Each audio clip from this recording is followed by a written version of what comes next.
So let's go live. Yes. Hello. Oh shit, your camera's already working there. Perfect. Let's resize that a little bit.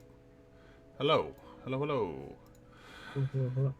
Sean with the subscribe with Prime. Thank you, sir. Thank you, thank you. Brish. Now it's time to finish the kill team, finally, hopefully. Can I get a check from you, Drill, to make sure your mic is picking up? Check, mic check. I believe so. 3, 4, 5. 3, 4.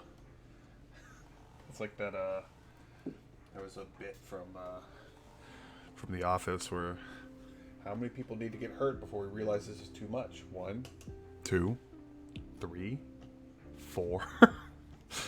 Oh, I need paper towels. Fuck! I went live too soon. I'll do an introduction again. Hold on. I'm not prepared. I need a paper towel.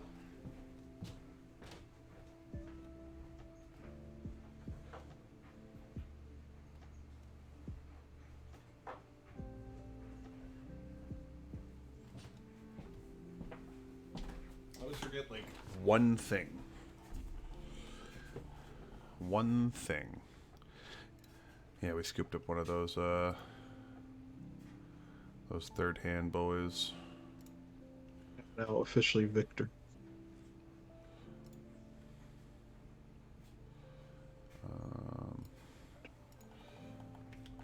Whoop.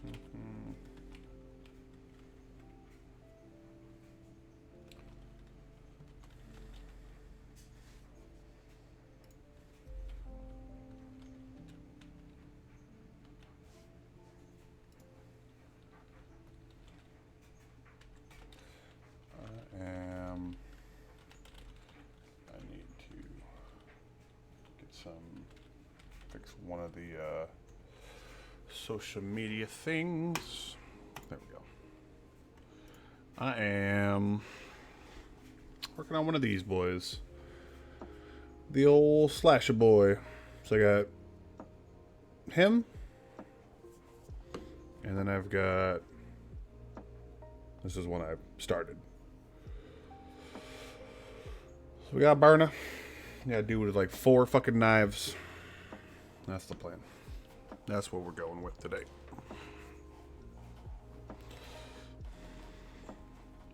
Hoping to finish these in one.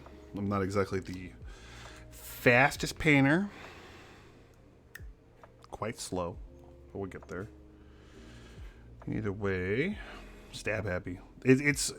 This was gonna be like the last one I painted because he's not really usable in 40k because like this weapon loadout isn't usable in the vanilla game, but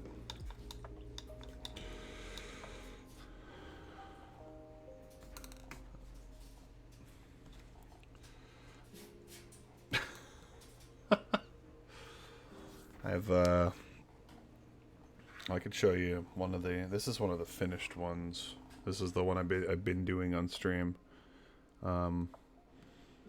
This is the latest finished vehicle. Hope they don't just fucking drop it. That would be catastrophic. Which I want to get some of the little transfer thingies on there, and then got this guy all based up. So. Yeah. I need to do some actual, like, some on-foot troops. I'm doing too many of the fancy boys. I need to do some of the less fancy boys.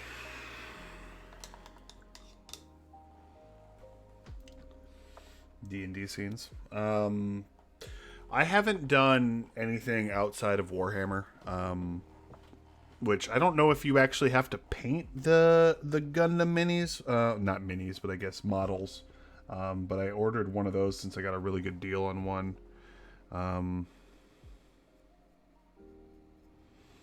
I want to say Diorama would be the D&D, and here I am doing this off camera again.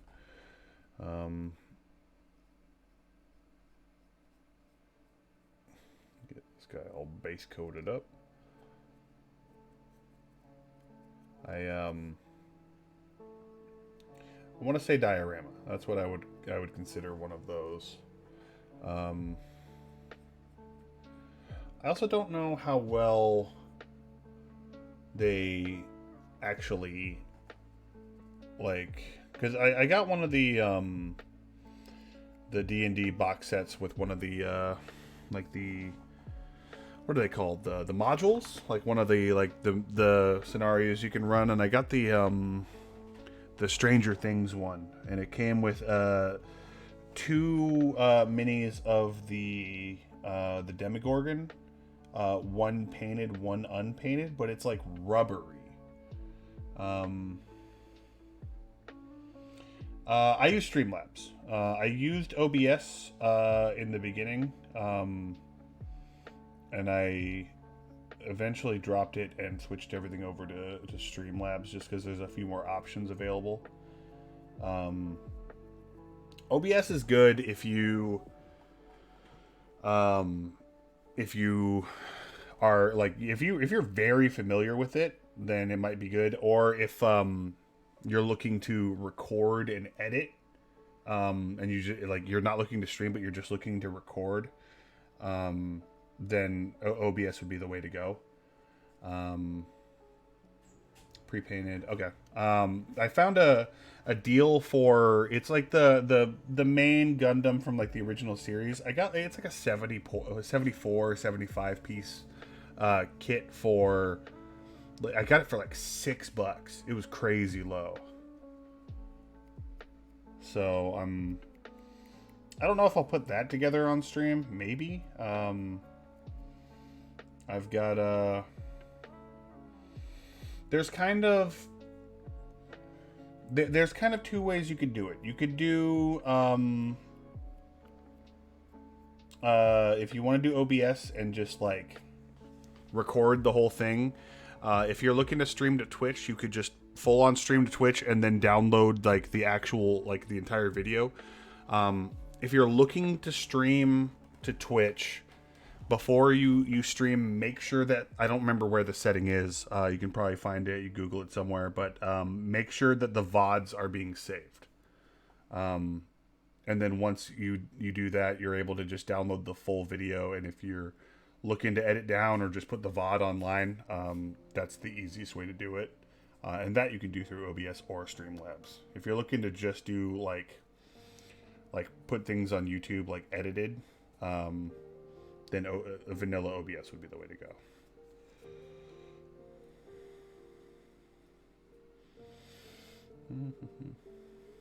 Actually, I'm gonna move this a little bit.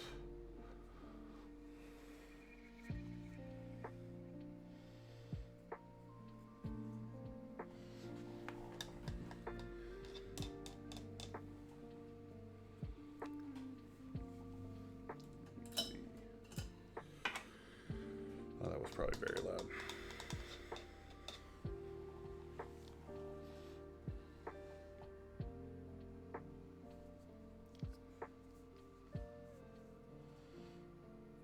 I had a buddy of mine who really got into Scum. I tried it for a hot minute, and I don't think it was really for me. I know Jarell is really into Rust, which I think those games might not be similar, but they're definitely in like the same genre. I didn't know you played Scum. I mean, if it makes you feel better, I played it for 2-3 hours, and then that's probably going to be it. I'm not looking to continue my Scum career. I think my Scum career will fall short. So I wouldn't worry about it too much.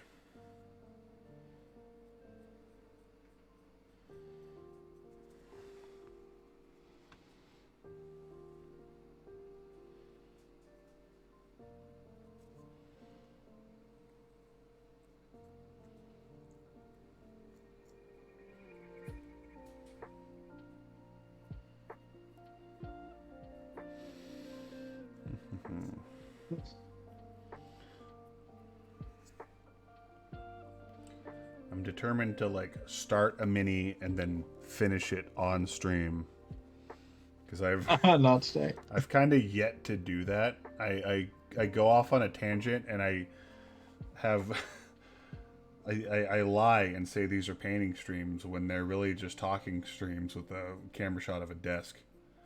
Because someone is like, "Oh man, heavy rain," and then I fucking flip out like a child.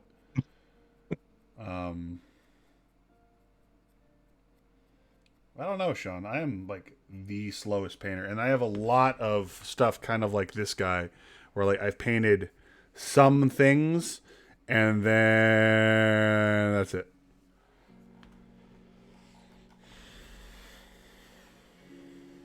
That's kind of just how it's been going lately.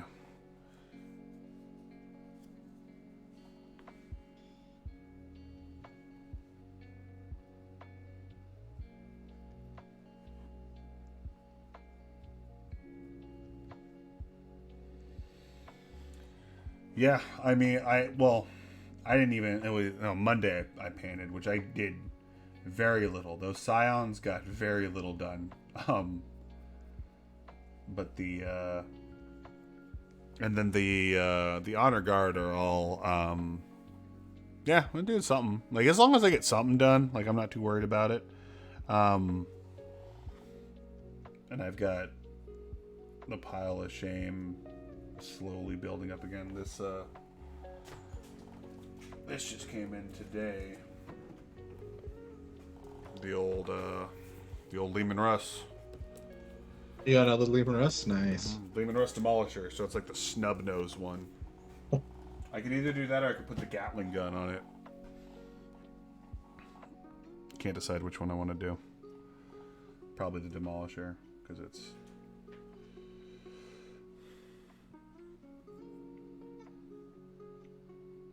You know, it's one of the things, like, as much as, like, there are some games I was enjoying playing on stream, I also wasn't playing anything solo, and I didn't want to put pressure on other people to, like, follow a schedule that I'm setting to play games, like multiplayer games, so I've just, like, switched over completely to just mini painting, and,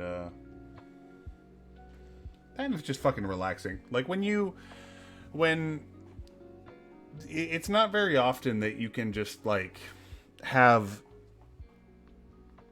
like a paint sesh that you're also being social in. It's kind of rare because like if we get together, we're gonna want to play a game. I mean, honestly, I don't remember the last time like I've had like a paint session like as a group. Okay, and it's the same thing with me. I'm no exception. If I'm hanging out with anyone in our group, like I want to play a game because like it's one of the things like I could paint on my own. I can't play without someone else. I can. It would just be really fucking lame. Learn how to defeat yourself. Yeah, I mean, I guess I could. There's not a lot you like keep secret. It's like the same thing with like playing like Magic by yourself, like to test out a deck. Like it's doable, but it's not exactly exciting.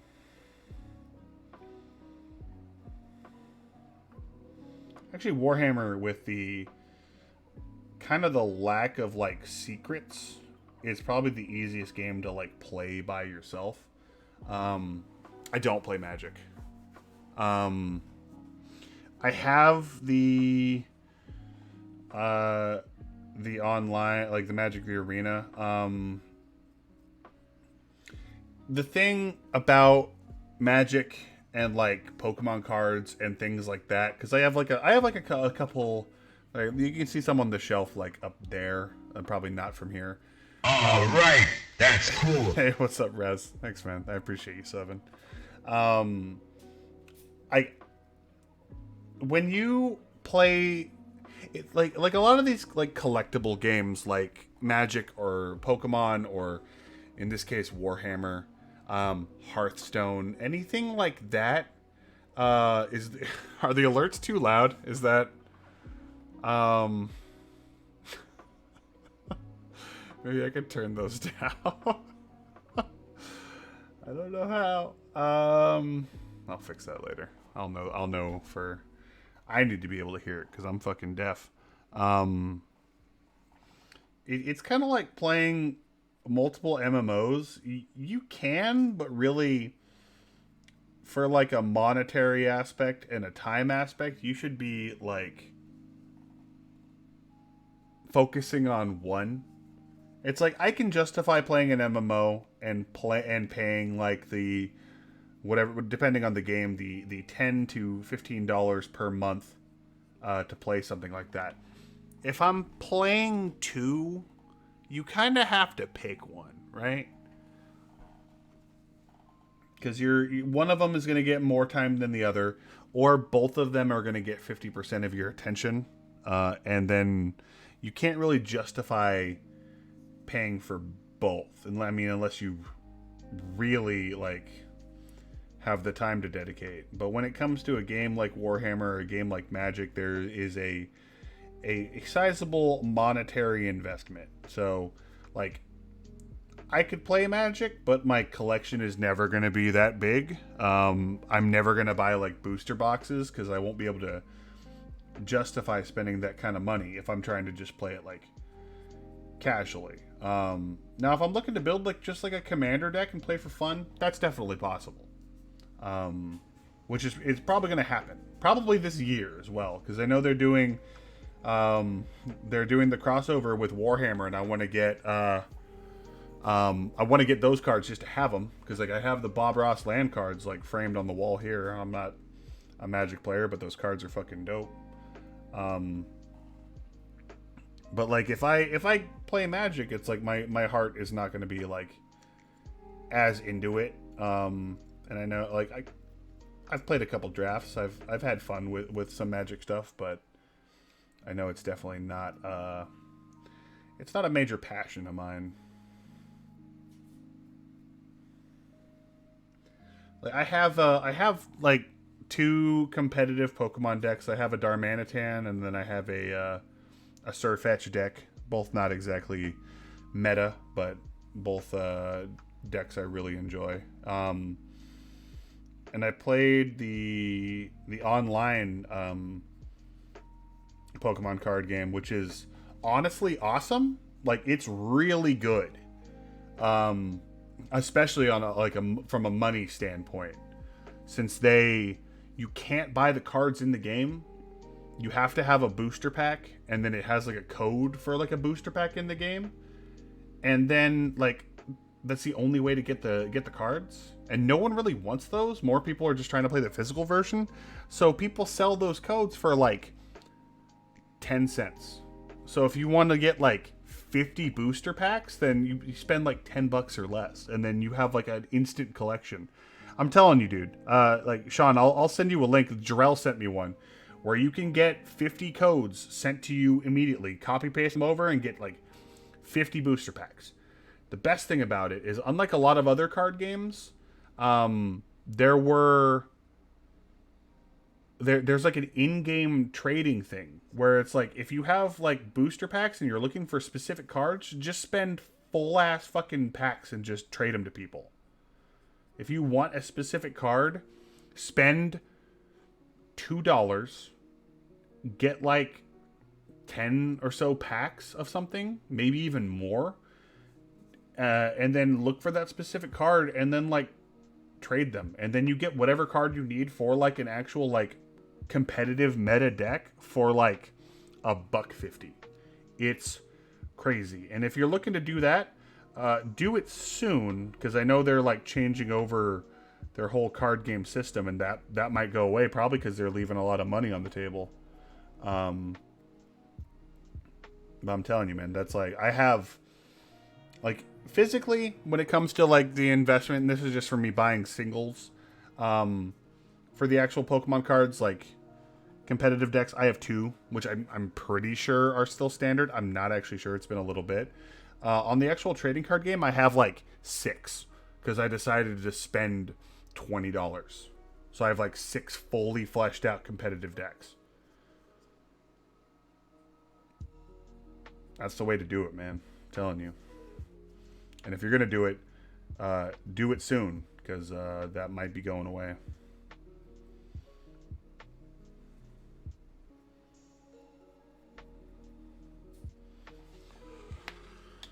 All right.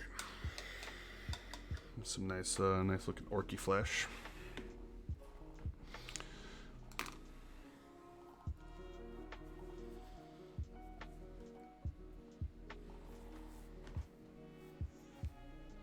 Dude, I'm telling you, like playing, the only downside to playing the card game, this is what happens. I start talking and then I stop painting. This is what happens. I'm gonna do both. I'm gonna do both. If you play something like Hearthstone, where Rhinox hide at? Rhinox hide. Nope. My paints need to be organized, even a little. So the only real downside I've seen to like the Pokemon Online game is there's not a online trading card community from what I've seen. You're gonna find someone, you're gonna play someone, but if you're looking to like do any kind of ranked play, when it comes to something like Hearthstone or Legends of Runeterra, or to my understanding Magic Arena, you're gonna find like a rank. You're gonna find an elo that's gonna put you against a player around your skill level. When it comes to the trading card game online for Pokemon, roll the dice. You're gonna get someone who has a starter deck and they don't know how to buy more cards, or you're gonna get someone who has like a world's winning deck that they have copy pasted into the game. There's no in between. And there's been times I've played where it's like I just play against someone and it's a fun time, and then there's times I just get fucking stomped out against like a really, really meta competitive deck, and there is no in between. Pokemon TCG is also kind of difficult to earn stuff in game.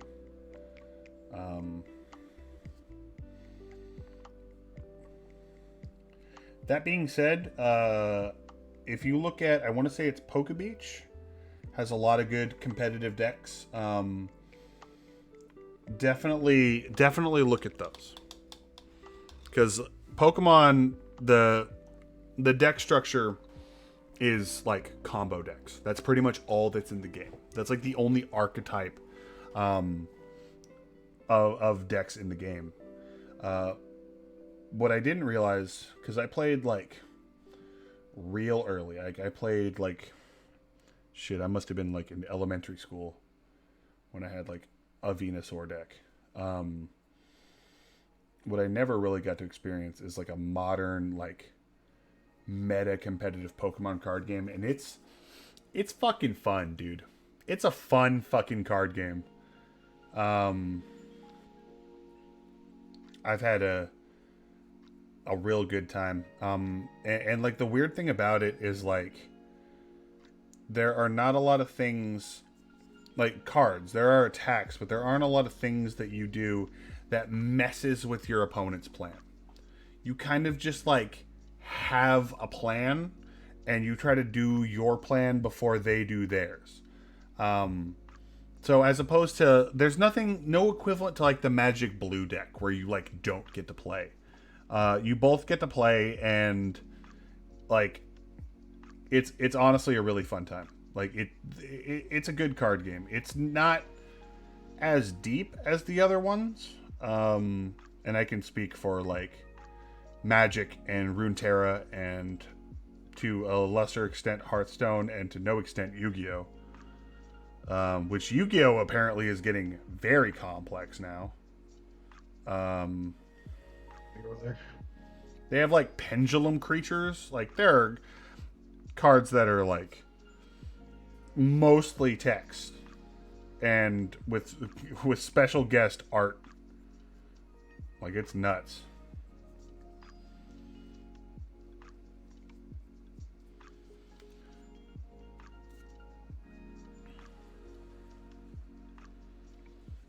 But it's a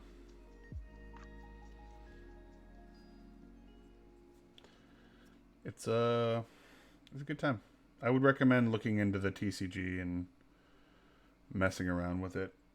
And it's one of the things, like, compared to, like, I don't know too much about Magic Arena, but Hearthstone's going to cost you a lot of money. Hearthstone costs a lot to get in. Because, like, the way you get cards in Hearthstone are booster packs. That's it. Nothing else. When it comes to Runeterra, they have the wild cards, and you're pretty much just buying singles the entire time.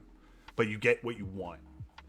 It's like, instead of doing the Hearthstone, I'm going to buy like 50 booster packs and hope I get what I want, and then maybe I'll get some duplicates, get the dust, and then craft the other ones. Runeterra is like, I'm going to buy a card and then buy a single. But see, here's the thing about, like, Warhammer compared to card games. It's like, if you want a thing, you just buy it. There's never a point where, like, you as an AdMech player, you're like, I really want this particular HQ unit. And then you buy a blind box of 10 models and hope it's in there. That doesn't happen. Like, yes, Warhammer is expensive, but, like, someone who plays Magic can't say a fucking thing about Warhammer. Because there's never been a point where I have bought a box of 50 random models and hope the one I want is in there. It doesn't happen. That being said, at the same time, there's never, like, a point where you're like, I fucking got it. I got the model I wanted. You never get, like, there are no polls, which is a good thing, but, like, polling is fun. Like, I played Fire Emblem Heroes for a hot minute. I played Hearthstone, vanilla Hearthstone, and when they had the update that was the Goblins and Gnomes, I was in deep. Loved Goblins and Gnomes.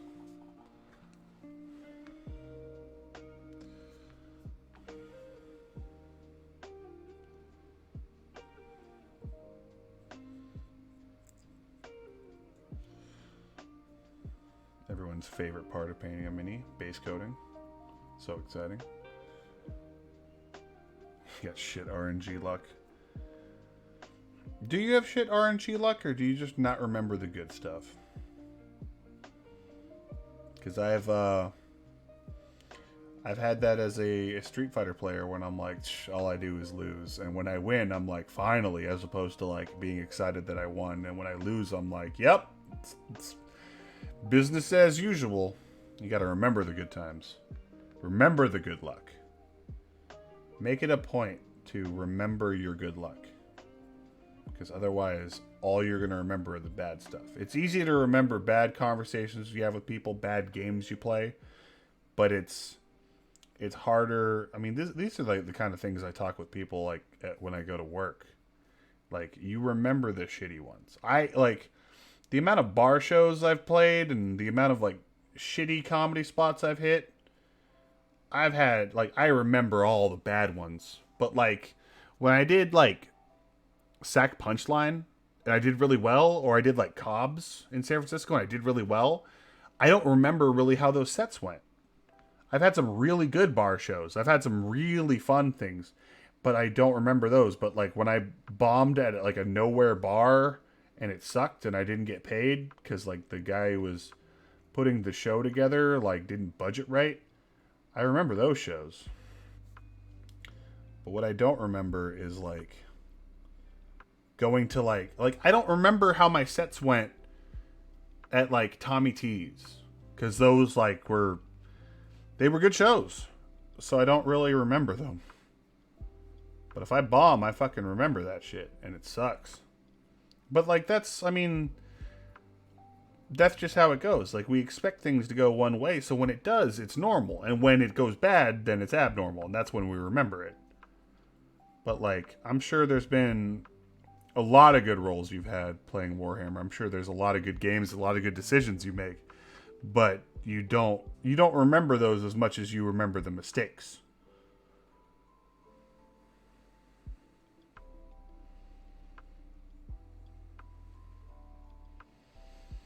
But like the one thing that Warhammer will do is it'll really teach you to be okay with 50%. If you like anything hitting on a 4 up is good. Anything that's a success on a 4 up is good. But if you play like any video game and you saw something that you had like an action that the success rate was 50%, you'd be like, fuck, that's awful. But Warhammer, it's pretty much average. So you can expect half your shots to miss and to land half of your shots. Because that's good. Dude, it would be so much easier if we could remember winning. We never do. We never remember when we make good decisions. That's why it's always good to have like a spare pair of eyes there. Like, not just to remind you that like it's a game and games are fun, but to like point out when something you did worked or you made a good decision or something like that. Because it's easy to kind of fall down that hole of being like, oh man, like I'm just like losing half my models, and it's like, you know, I might have, if I can throw together, you know what, let's do this. If I can borrow some of your guardsmen, because I know you have like 10 guardsmen, right? I can throw together for Sunday a 1.5 of Astra Militarum. I am painting, so I got, there were a set of models that came out that are specific for another kind of game, but they have like a lot of different weapon profiles. This is an Orc Commando Slash-a-Boy, so he's got like a bunch of knives. He doesn't have any guns, and he's got like a bunch of ways to like fight, even if he dies. I've got him, and I've got one with a flamethrower. Because me and Jay are going to try to play the smaller version of the game here. 10 guard and 5 scion. So I think I have some of the Catachin guard that should put me at 40, maybe 50. Actually, let me find out right now. I have 30 in here. So I think borrowing 10, that should put me to 40. I can do like, if I did 50 guardsmen, I could do 1.5. We should do that. If not, I have the Krieg veterans that I need to put together as well. Now that I'm looking at all this, what I should be doing is building, because I'm going to have to get the Lehman Russ tank for this. Because I have 2, but I might need to run 3. And I won't have the Sentinels in time, because I got 2 of those coming in the mail as well. Because Astra Militarum shit is cheap. Jealous. I mean, when it comes to like orcs, you're paying full ass prices, man. But like, I don't know why Tyranids are expensive, to be honest.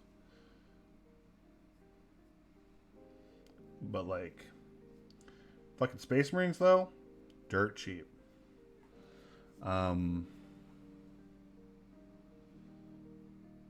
like Space Marines, it's more common to run something in like a group of 5, not necessarily 10. So people like, if they want to like make like $10, they just buy a box of 10, cut it in half, photocopy the instructions, and then sell them on eBay. They buy a box for like $50, and then they sell a box of 5 of them for 30. Because like, do I need 10 Hellblasters? No. Do I want 5? Yes. So I'll spend like $30 as opposed to 50 or 55 and just get 5 of them, because I'm not going to run more than 5. Intercessors you should buy 10 of. Intercessors, assault intercessors, but like assault intercessors you should never buy though. You should just buy the starter kits and then sell the Necrons. Or if you're looking to buy Necron warriors, you buy the starter kits and then you sell the assault intercessors.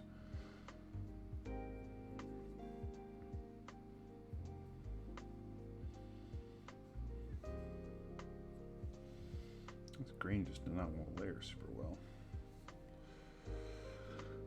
12 guard. Oh, you have one of the company commanders, yeah. So you got the okay. So you got command. You got a command squad. So you just built 10 with some special weapons. It sounds like. That's the one weird thing about like the guard boxes is that they come in like 10. But if you're looking to like have a bunch with special weapons, like it's not gonna happen. That's where it gets expensive. If you're trying to play like guard WYSIWYG, then it could be an issue. Old Vistoyan, I'm good off that.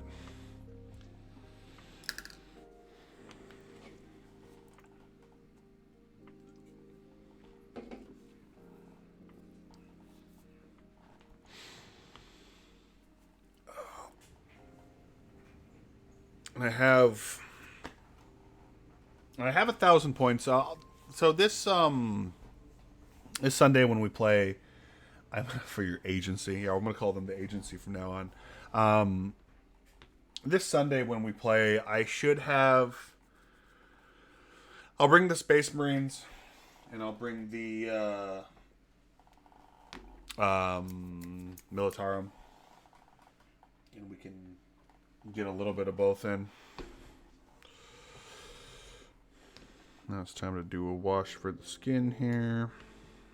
Not slam one into the other. My fucking Militarum are the opposite of WYSIWYG, because I wanted to have like the weapon variety hour for Kill Team, and then we never played Kill Team, which is going to change hopefully. Because, I mean, me and Jarrell don't have the most space here, but we definitely have enough for some Kill Team games. Which, the, Kill Team, like, those rules are weird, man. Like, there were things in, like, the old Kill Team where I was, like, forget how to play, like, 40k, or, like, there's some rules you need to forget. This one, you don't even make armor saves the same way. You don't even get armor saves in melee combat. It's fucking weird. Gotta get your parry saves. Yeah, you gotta roll attacks and spend those attacks to parry. It's fucking weird, dude.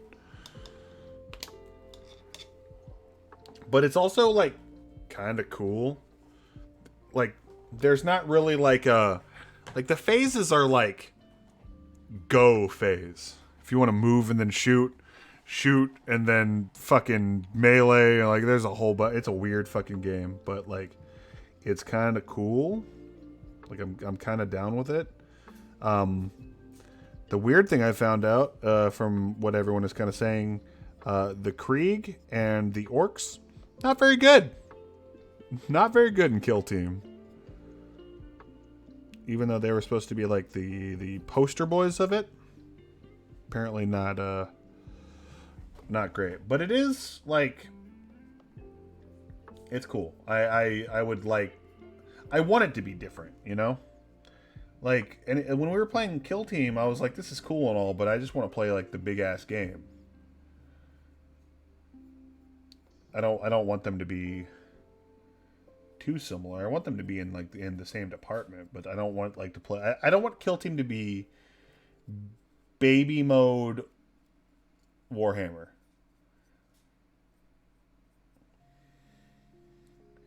It's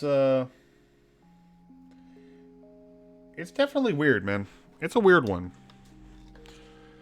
It seems a little more RNG, but it also, mistakes aren't really punished as bad, because like oh, one of my guys got shot and he took 3 wounds. It's like he's got 7. Like, it's fine.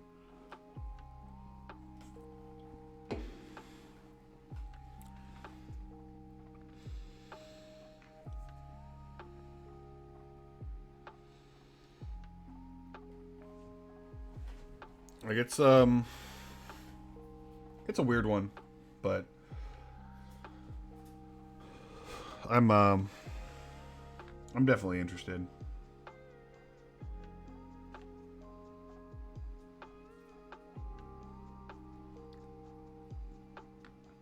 The one thing it also is a little bit better at is, like, old kill team was barely a money save. Like, if you wanted to make a good kill team, you need like 5 boxes and 1 model from each.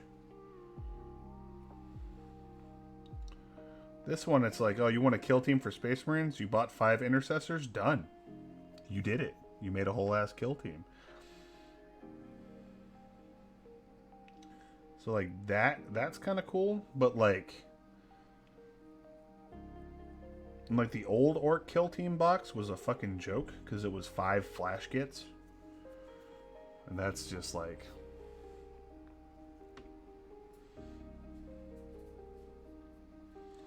flash kits barely get any play as it is. Also, my new Orc list has flash kits.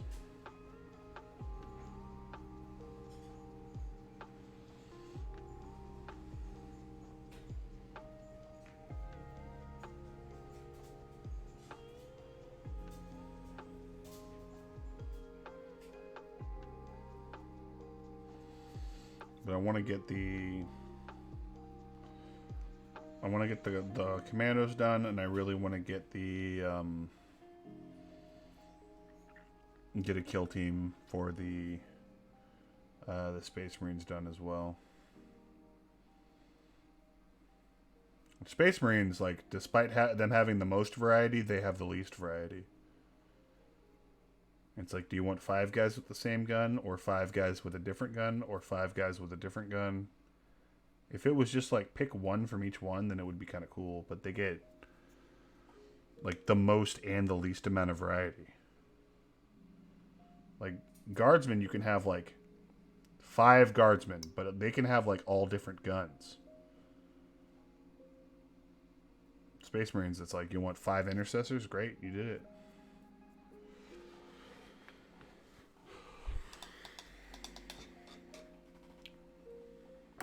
Grab myself a little water. Water. I'll be right back.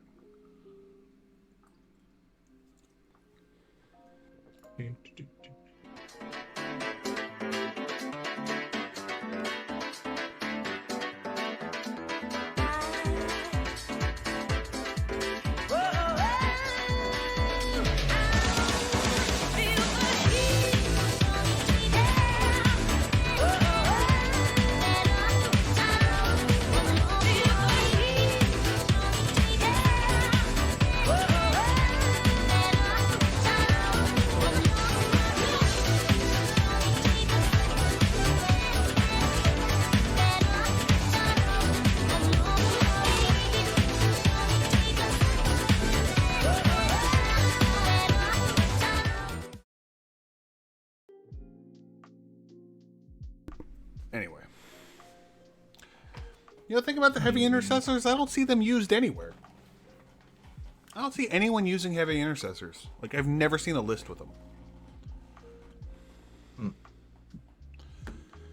Which I don't have any, so. They're not exactly on the to purchase list. Are heavy intercessors. They're, like, intercessors are like dudes with rifles, and heavy intercessors are dudes with bigger rifles. Like, they got bigger bases. I think they have, how many come in a box? You have 6? Kill 5? team's only 4.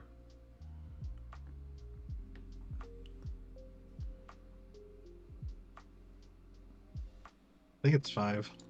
5 heavy intercessors in a box. Yeah.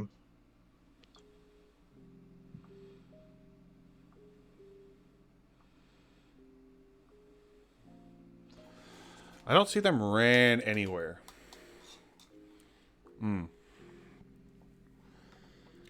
They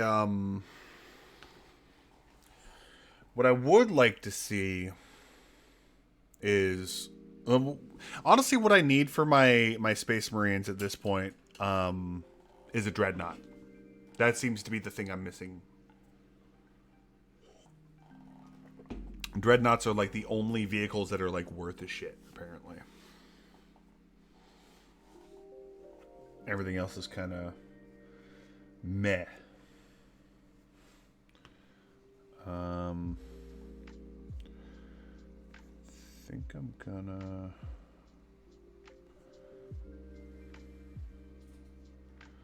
What other pants do I want to do here? What's up, man? Let's go, man. We're just catching. I'm trying to get my kill team finally painted up because I've been dragging my feet on it. Haven't been buying my mechanical units. Yeah, like I don't know if you're a Space Marine player, but like I have them. Okay, so Whirlwind, so you are. Like the Ultramarines are kind of becoming my third. Okay, cool. So they're becoming my third army, sort of. And I have about 1,000 points of them, but I'm not sure where to go. I don't have any dreadnoughts, so that might be next. Thanks, man. I dig this. It's one of the few like actual official like GW like Ultramarine shirts that are like I have like one of the orc ones, and it's. And I actually have a few on the desk here. This is kind of the paint scheme. This guy's not finished yet, but this is kind of the paint scheme I'm going for the Ultras. Kind of a gradient effect. There's still some of the like the little like springs in there I want to detail out. That's pretty much what I'm going with.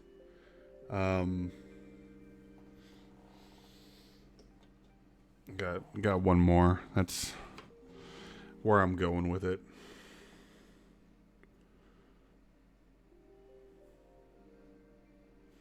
Not exactly amazing. Go for silver. Yeah. What do I want to do here?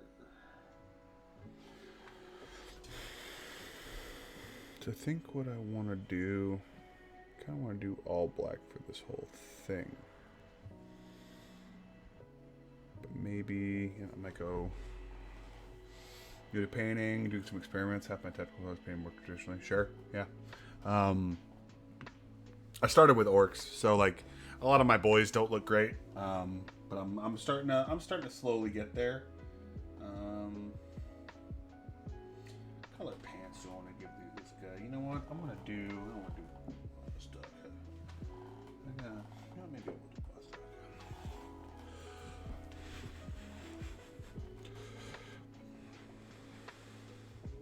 I just got the Victrix Honor Guard with Marnius Calgar. I just got them assembled pretty recently, and those guys are really cool. Those guys are awesome. I want to get those guys painted up as well. Dude, yeah, I was when I assembled them in the three of them in the last stream, and I was like, I put together the Honor Guard, and I was like, I guess I'll do Marnius. Like I was more excited about the Honor Guard. Like I have them on a 1,000-point list. I'm not even running like Marnius in that one. I just wanted the Honor Guard in there.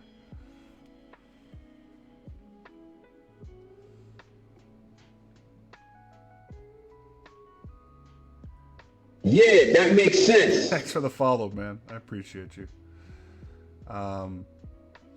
Ultramarines, I'm starting to get into. I play orcs as my main. My second are Astra Militarum. But like, dude, those Honor Guard with like the shields, and I got some Blade Guard vets, and I ran a game with those in cursors, and like, dude, they're a lot of fun. I was one of the guys who kind of like poo-pooed the idea of playing Space Marines, and then I played a game with them, and I was like, okay, I get it. This is pretty fun. They got some tricks.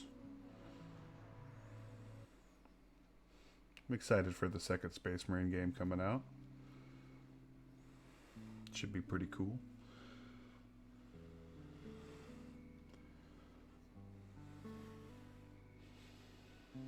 Dude, yeah, it's if you make it's such a different thing coming from playing orcs, where it's like, well, I lost one orc out of my group of like 10 to 20. It's like, I better take morale. Here we go.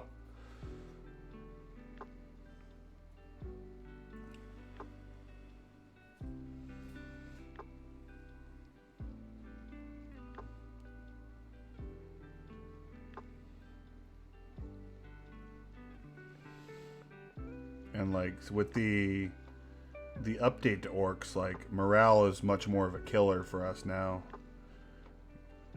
because it used to be our leadership was the amount of orcs in the group. Dude, like if you're playing orcs, you're just gonna have a good time, man. You're just gonna like do some shit, and I'm honestly, I'm kind of okay with the whole buggy nerf thing, because I thought it was kind of a little gross of just like throw a bunch of vehicles and try to table someone in one turn. That, and I like running boys, and I like doing a bunch of just like being dumb and running over and letting like half my troops die and my own guys blow up. Like, it's fun, man. Like, I don't really think that there's not like a salty army, ones that people tend to get like a little weird about. The only thing I've seen is like I'm in a few like social media groups where people like share like tactics or things that are working, and I'm part of an Astra Militarum group, and they're like, so we all just gave up, right? We're all just waiting till we get updated, and we're not playing at all right now. And it was kind of, everyone was kind of like, yeah, and they've kind of just, at least they've thrown in the towel, and it's a bummer, but I'm hoping things turn around, because Militarum's a lot of fun too. Just being able to like customize what you're doing with all the orders and things like that, it's a lot of fun.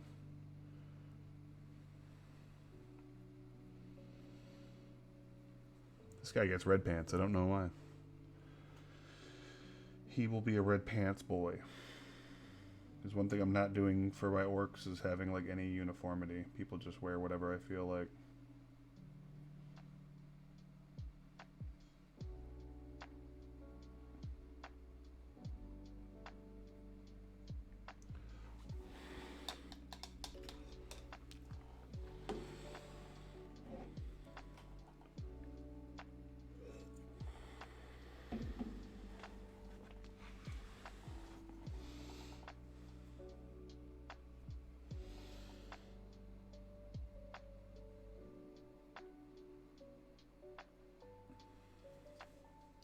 I do want to get a few more games in with the Ultras, though. I didn't really have much of a grasp on their stratagems, and need to learn a few other things about them.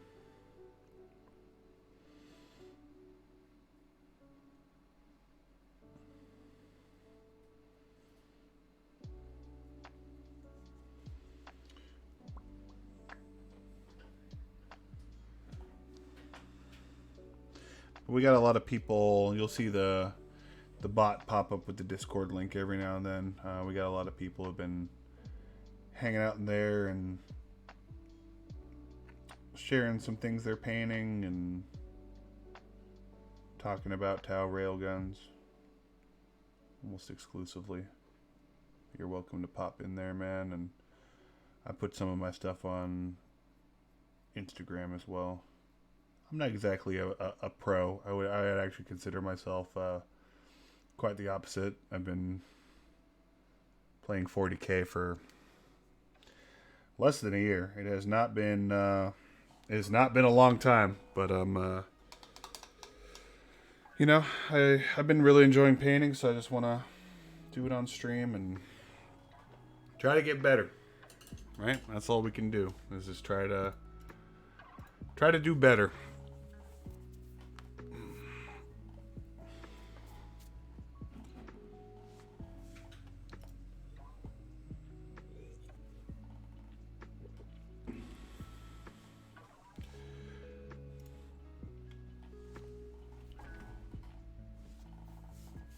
How long have you been playing Ultramarines? Or, I guess, 40k in general? I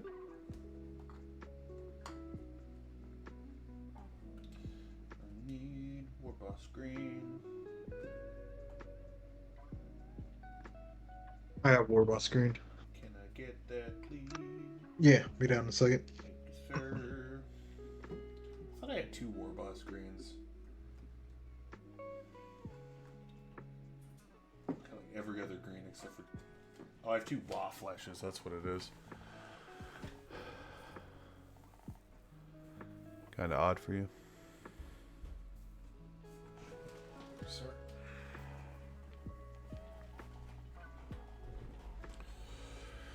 Playing in 4th and 5th ed? Okay.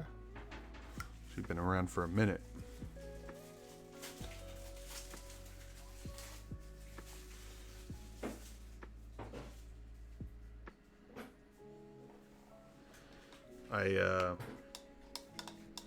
I started Orcs right when their update was announced, pretty much.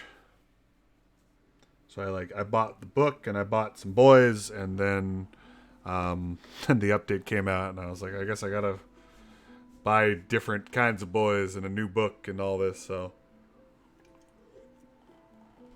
I got like a hair of seeing 8th edition Orcs.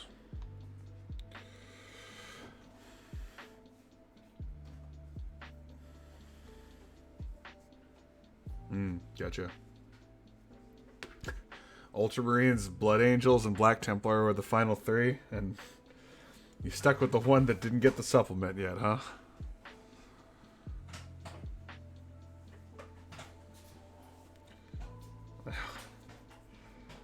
Hopefully that's coming soon, though. I have a feeling it will be. If I had to place a bet on which one is going to be getting the update, I think Ultramarines are a safe bet, especially with Space Marine 2 coming out and that being centered around specifically Ultramarines. I think it'll be highly likely.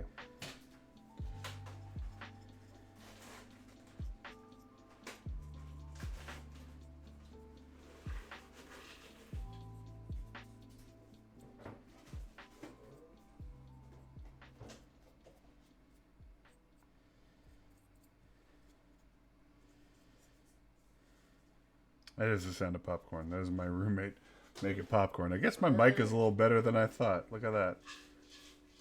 He was borrowing one of my greens. Came down and decided to get himself a snack. What I need is the popcorn maker right here. I just need to have one at the ready.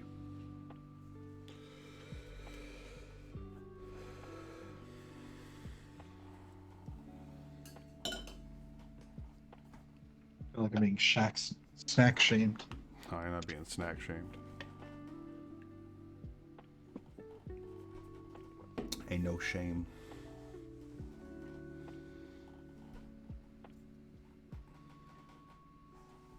I want to do a little bit. I've been running, doing some Cadian flesh tone on the orc faces, and that's been going pretty well.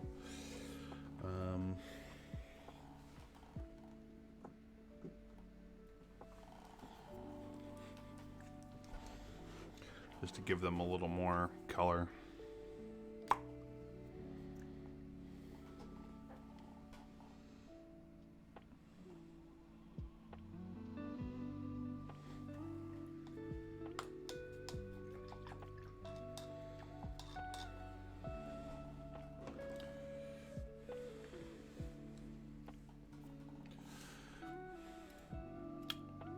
I was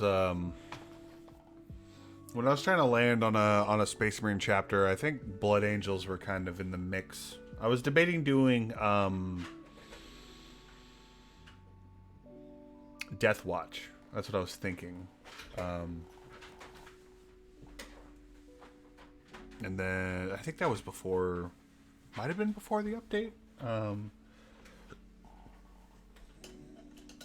I ultimately just like in our group we didn't have a single Space Marine player, and I was like, you know what, I'm gonna.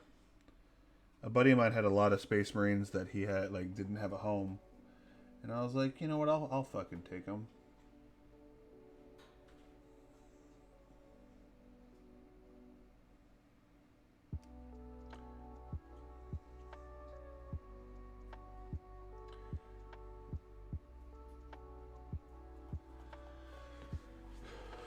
And then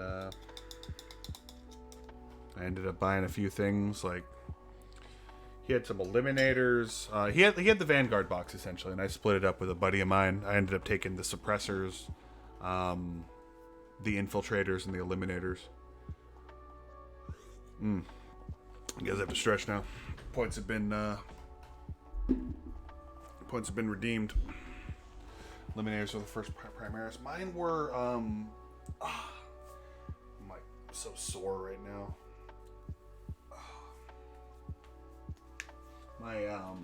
I think my first Primaris one was Incursors, maybe Intercessors. Haven't bought any Primaris directly. I've been doing eBay a lot, specifically for those. Since a lot of like, I don't really need to run more than like 5 of something, so I've been checking eBay and getting like them 5 at a time, and that's been working out.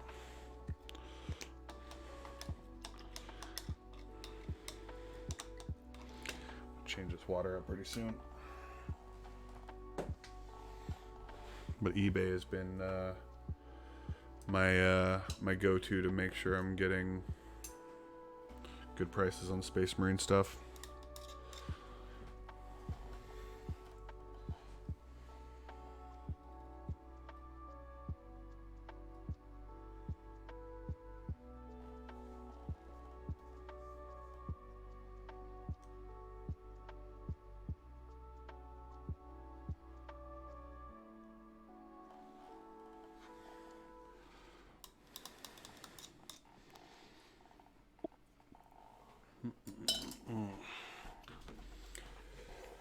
I do want to see it. Are you on the? I think you were asking about the Discord. Now we have one now. Let me. If you want to, yeah, there it goes.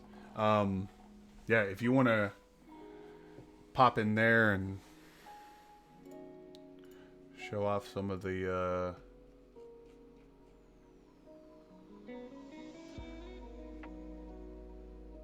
Some of the new paint jobs, please do, man.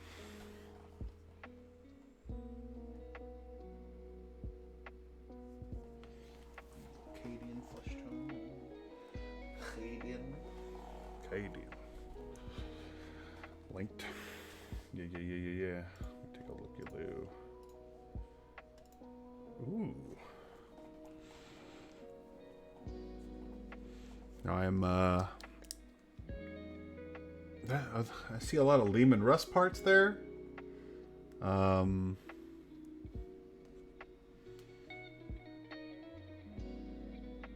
Familiar with some of the things, not too much, but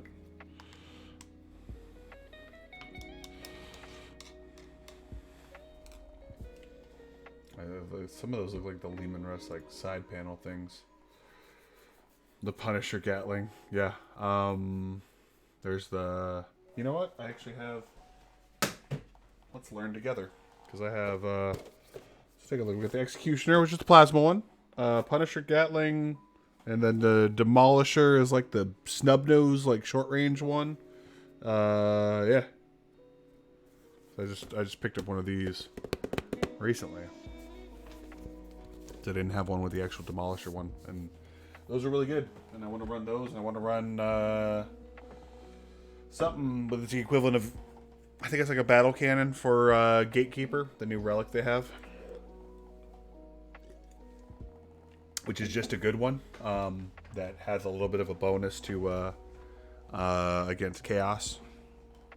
I'm gonna grab another paper towel and change this water out.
Alrighty.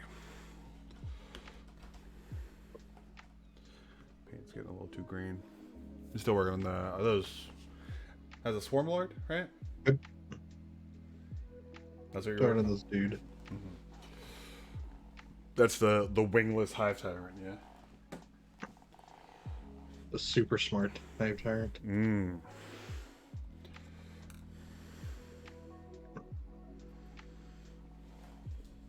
The thing I'm really excited with him is that he can have somebody move during the shooting phase instead of shoot. Mm. Some military Like shit right there.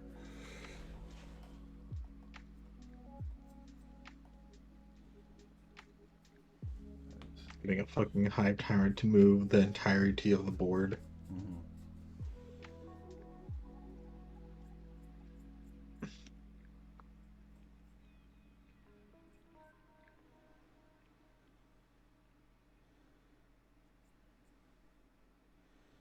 That one went a little too.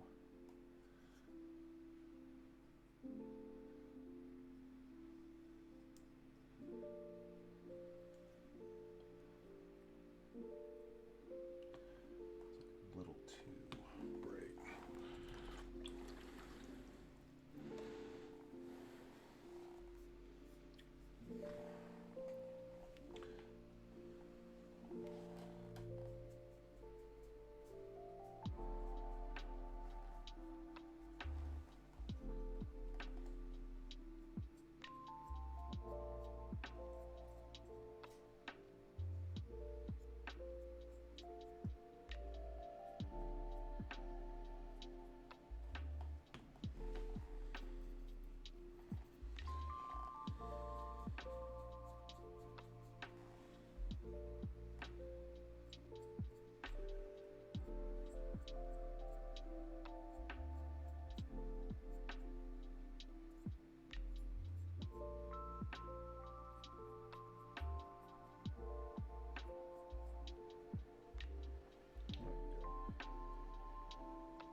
A little heavy with the dry brush there.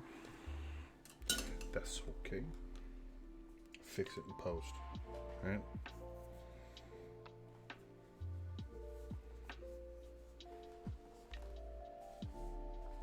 Trying to debate on what I guess I have the Valkyrie coming in pretty soon for Militarum. I think the next thing, do a sick combo. I'm trying, man. I can't find it. My hands are all open. So I'm trying to think what the Hydra. I think people are running something like that. Or Militarum. Yeah.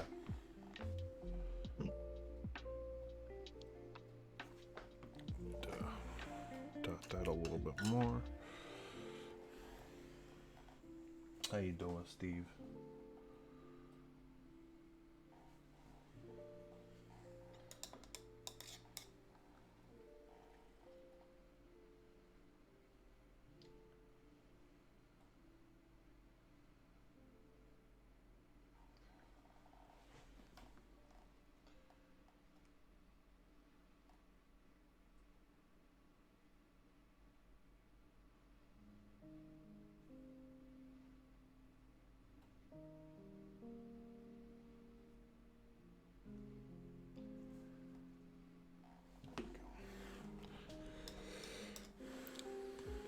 Oh yeah.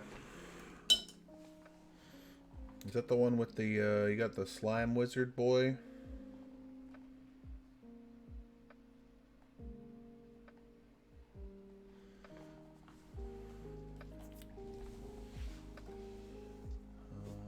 Let's see.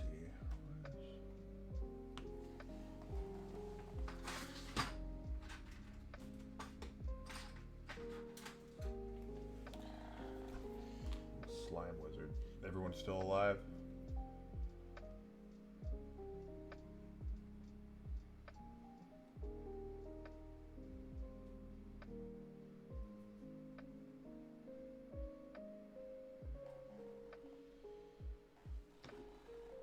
Weird hair in the middle of this.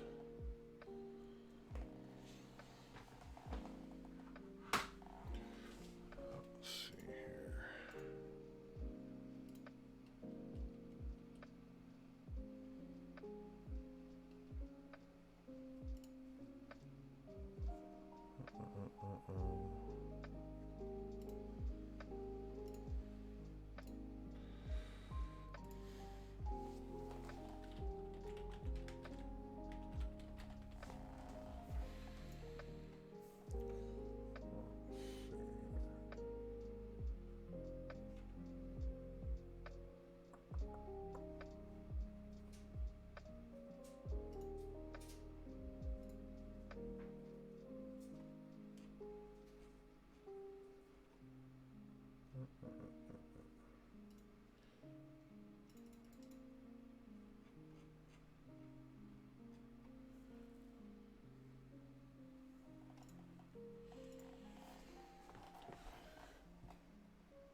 Thanks for hanging out, Riderman. Hope to see you in the next one.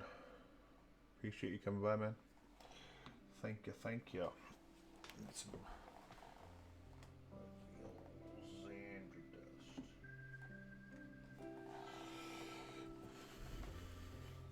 Next one will be Monday. So 9 to midnight Pacific Standard Time. Monday, Tuesday, Thursday.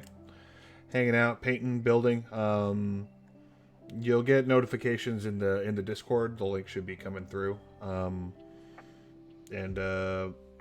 Monday, Tuesday, Thursday, 9 to midnight Pacific Standard Time. I'm hanging out, painting, building. I might expand back to running a few games, but for the most part, I'm just painting. So you're welcome to hang out in the Discord, and yeah. If I don't see you on there, then I'll see you Monday. I'll be here. Thanks for hanging out, man. Appreciate you.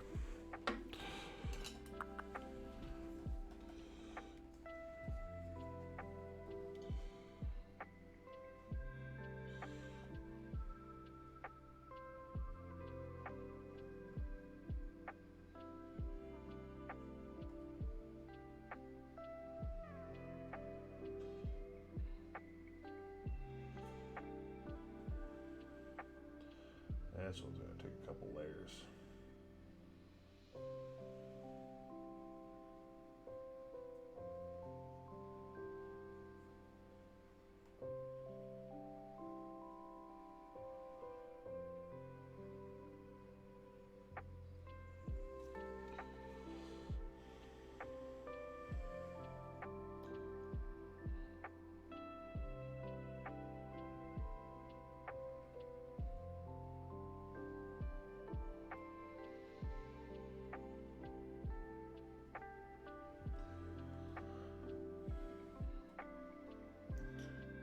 Non-shiny Lawful Good Paladin.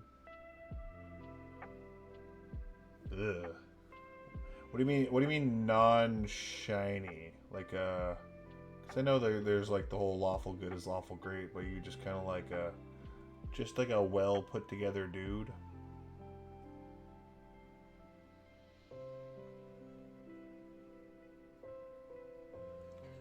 I've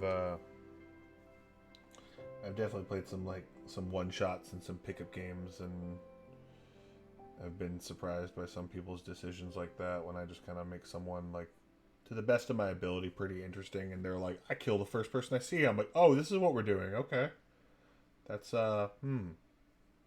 yeah, that's always a they believe in fate and chance, and then they just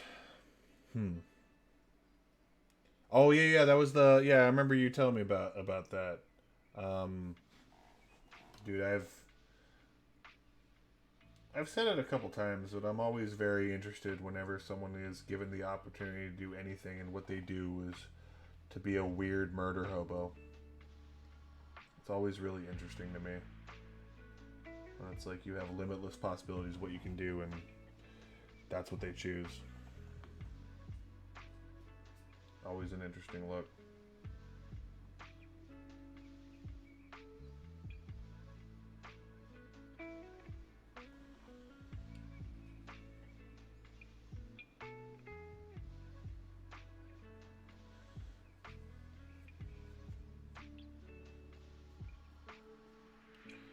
Never quite understood it. Just by being like, don't kill children, and that's enough. That's enough to make him the face of the group.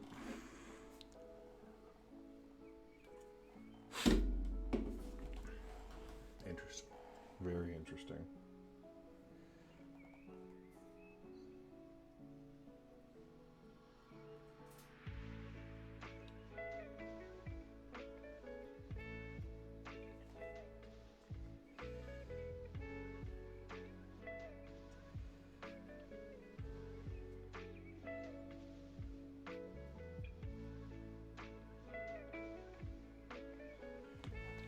I wonder if I can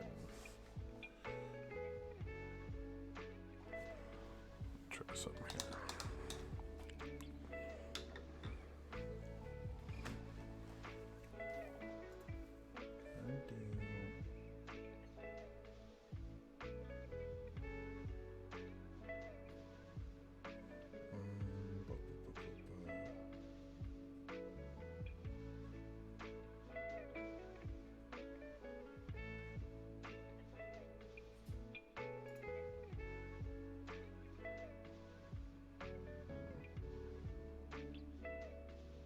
There we go, that's what I'm looking for.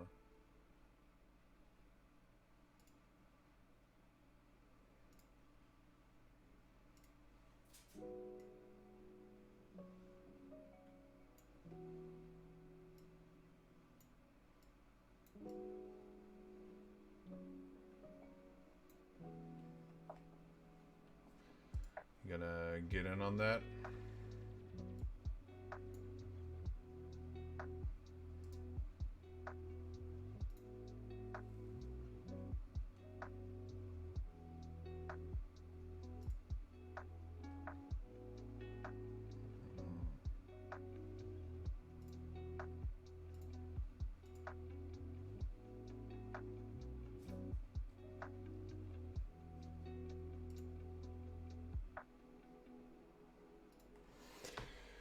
There we go. Let's get the old Twitch chat in here too.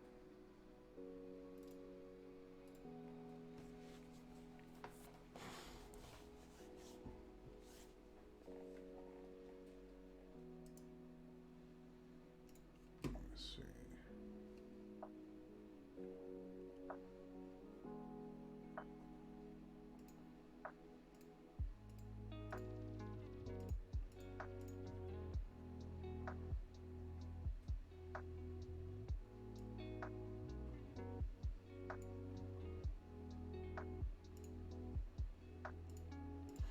I put a decent amount of time in into Monster Hunter Rise. I kind of brushed it off after a while. I think it's just because I came off a world too quickly, and I was like, "Ugh, it's not the same." And it's definitely worse in some aspects, but in some other ways, it's really good. Like I judged it a little too quickly, and when I picked it back up, I had a real good time with it.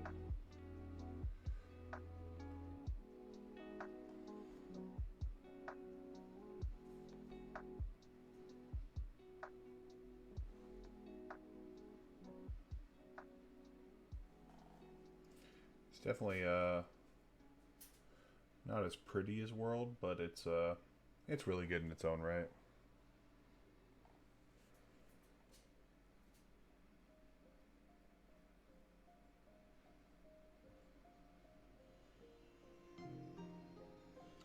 Definitely give you a whole lot to do in the hub world, which is nice.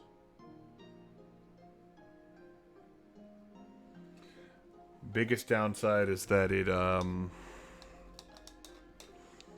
the food doesn't look as good, man. The food in World is incredible. And the food in Rise, they got the bunny dongo. It's I wonder if I can just make this straight up.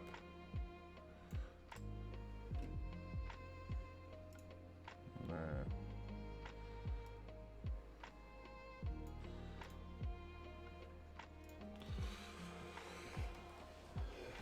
Does it have rollback netcode though?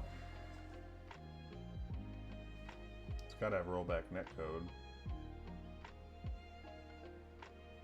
Otherwise, what's the point of video games?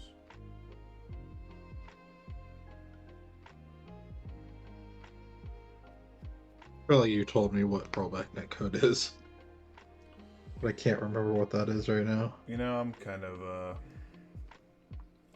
I'm not gonna act like I'm an export. I'm not an import export of netcode. I honestly don't know quite a bit, but I know everyone's losing their minds and saying that Nickelodeon platform fighters are good.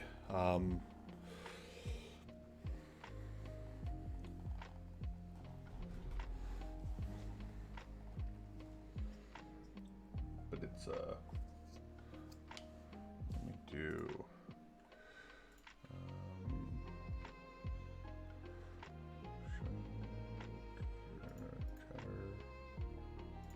chat bots. There we go. Let's do that.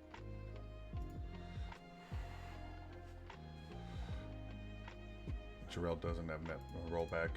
As a human being, he does not have rollback netcode. Nope. Why would he? He's delay based, just like the rest of us.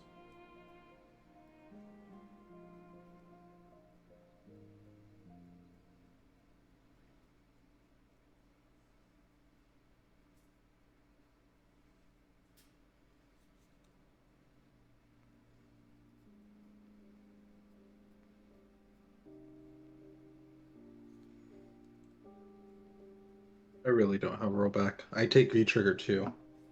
You roll forward. Was that the joke? Did I take your joke? Yeah, My bad. it's fine. I didn't take anything. That was the joke. That was the end of the joke. Yeah, we did it. That was a joke for Steve. Yeah, we made it, guys. You.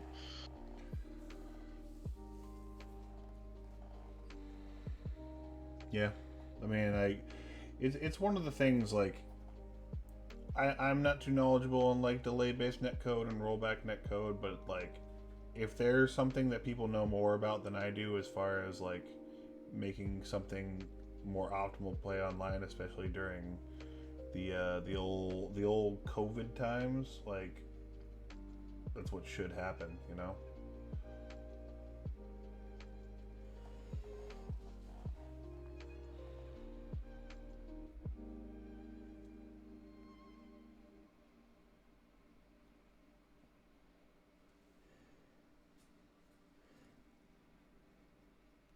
I mean, it's like,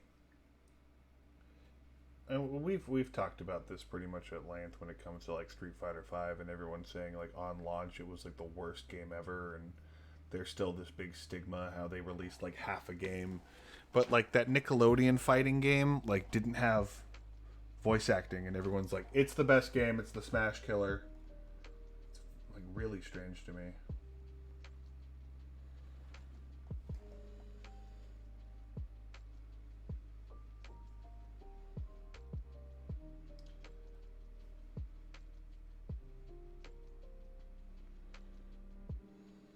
Nickelodeon's garbage. Hey, hello, welcome to us talking about netcode and fighting games and how everyone hated Street Fighter V even though it's fine.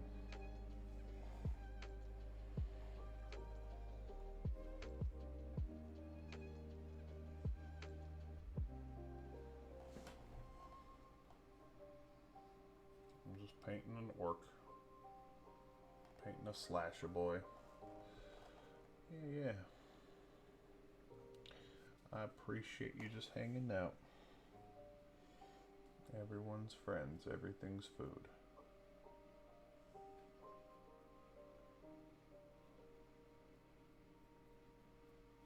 Otherwise, it's just me doing the whole SpongeBob talking to my fingers thing. The gang's all here.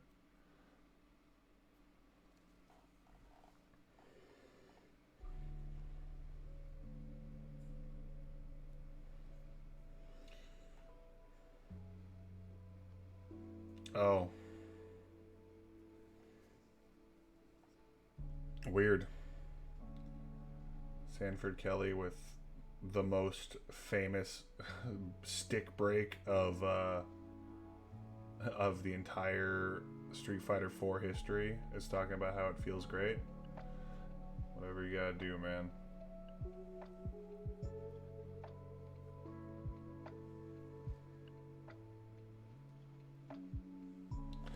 If that's what we're about, then that's what we're about.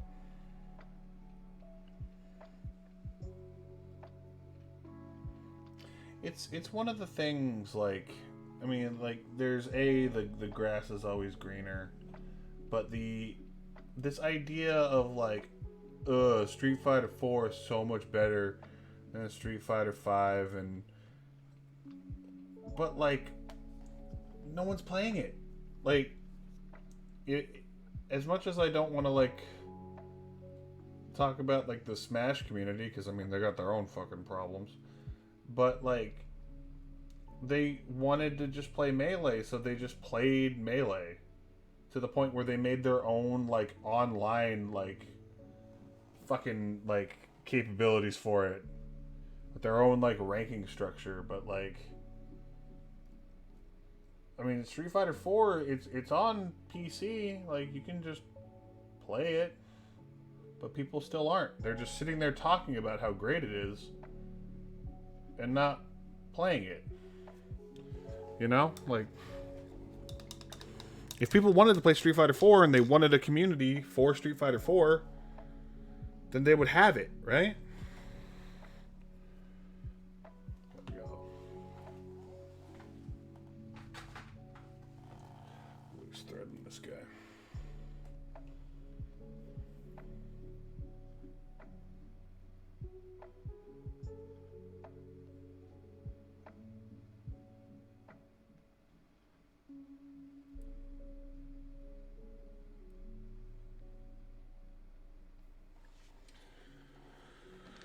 Like, I definitely enjoyed Street Fighter V more than 4.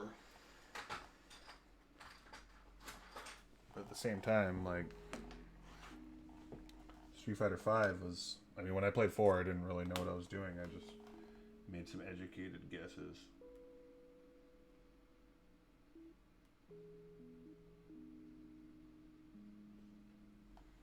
So I'm also not the one that really can be authority on which one's better, but...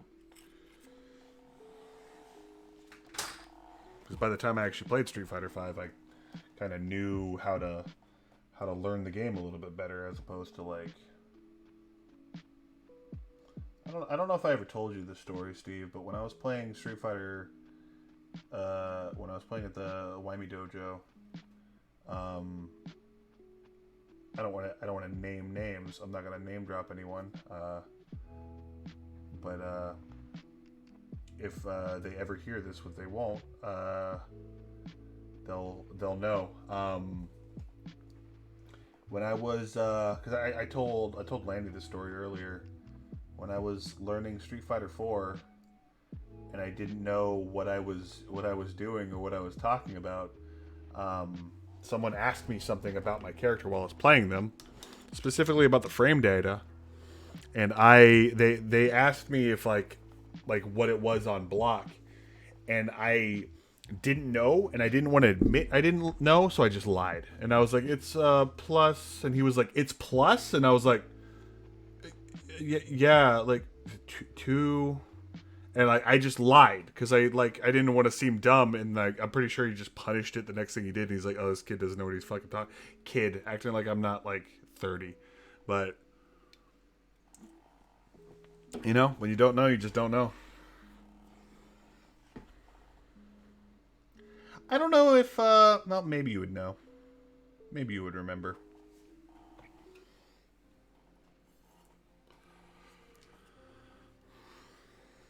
This is the point where this is going to be saved on a VOD, and now that I have the text over here, I don't want to confirm or deny who it might be. What? Actually, before I do this, I should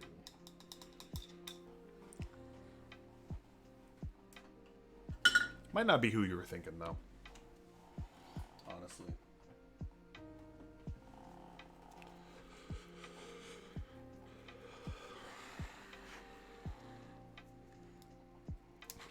That's true.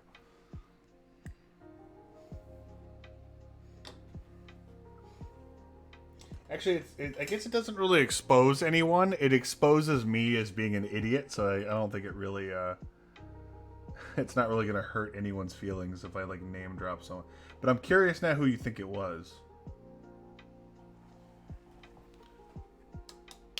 I don't know why I'm, like, being coy about it, because it's like... It's not like someone else is being dumb. I'm the one being dumb in this story. That's right. Just tell lies. If someone asks you something about a fighting game, just tell lies. And be like, oh man, I used to main Yun in Street Fighter 2. That's right, just wake up apricot.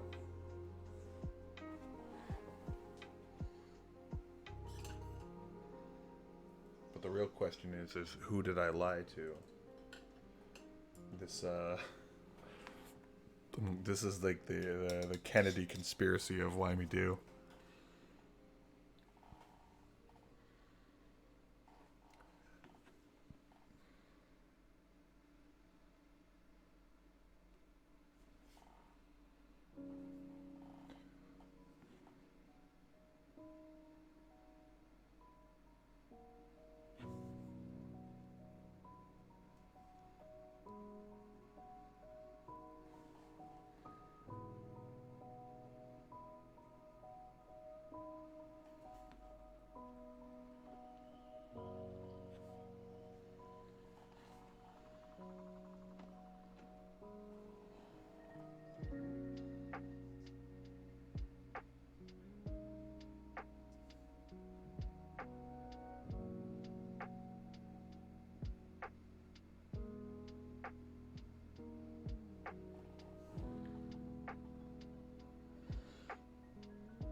I saw that there was a trailer for Kula. I have not watched it yet, though. I know she's not on the K-Dash team, which is kind of strange.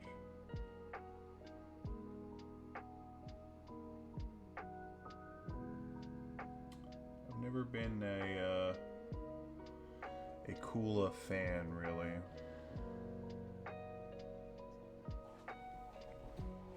Never really was my jam.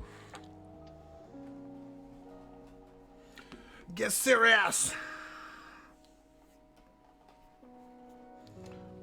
Who was the? I think it was the one. I don't think it was a playable character. Boss Wolf. It's the chick with like the fencing foil and like the weird hat that looks like she's from a Dr. Seuss fucking Dr. Seuss book. You know what I'm talking about?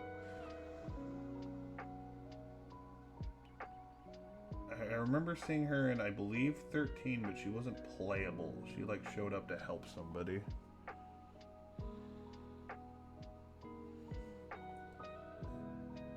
That's the one. Yeah, Foxy.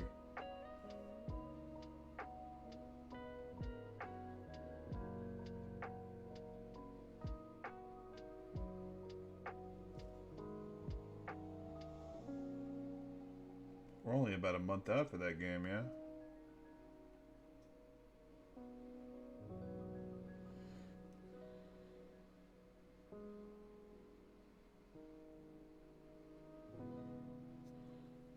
It's weird. We start talking about King of Fighters and then Dazai shows up. Like, look at that. I know how to summon Dazai. I'd just be like, oh man, Rugal wasn't broken at all. And then he'll just come out of the fucking woodwork. Now I know the tech.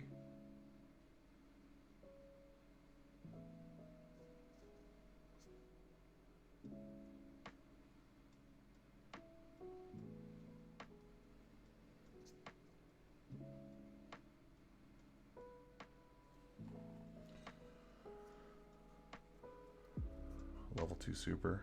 I was a big fan of using that in cross Tekken. The spin around and stab yourself move. The EX ones as like a game winner was really fun.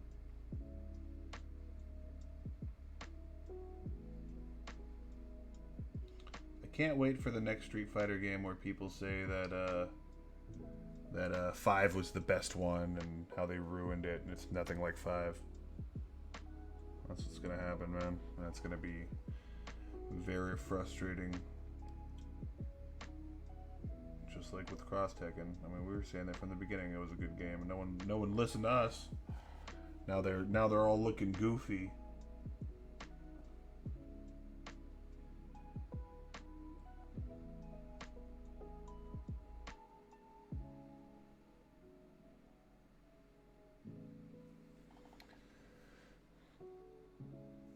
We were right from the beginning. They hated us because we told the truth.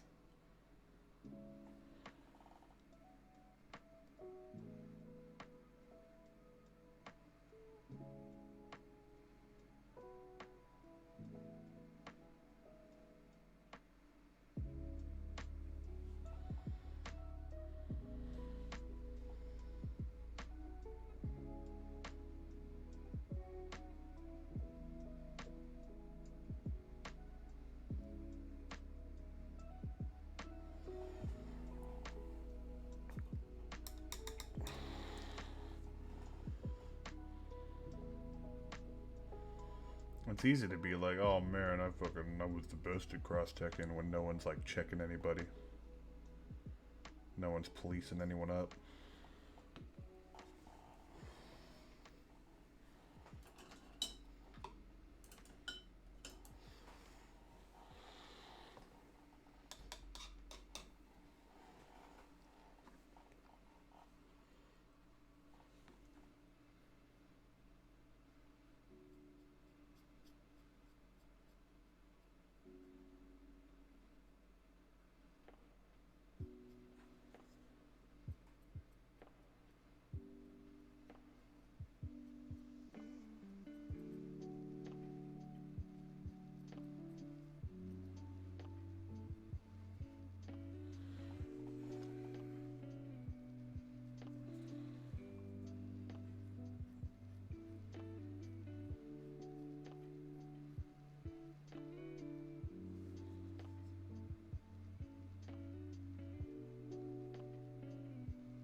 Just want to get this one guy finished tonight. That's all I want.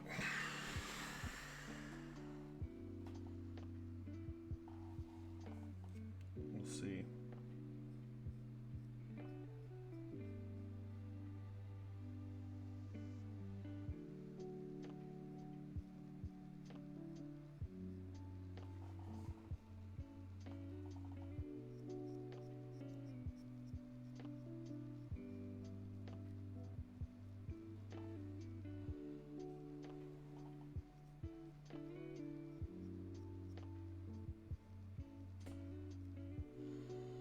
Then I'll actually have to play him in normal 40k, even though he doesn't count as an actual build for a Kommando. But it's alright.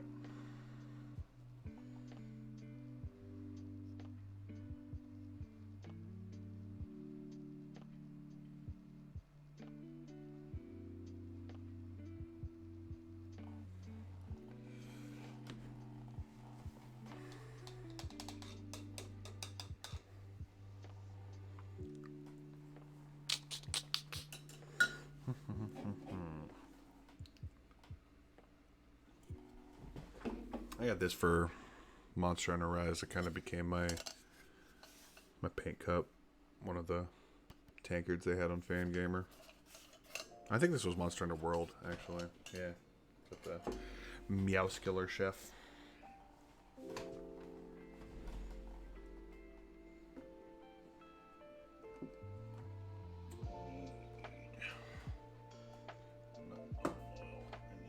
Agrex. Camo shade, camo shade, camo shade.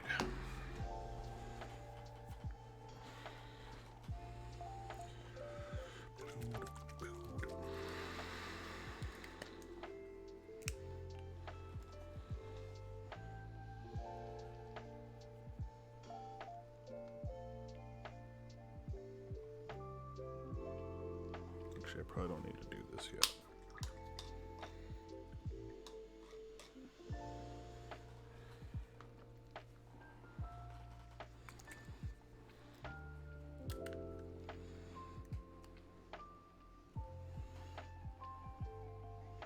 Yeah, what do you think? I had a real good time with the remake.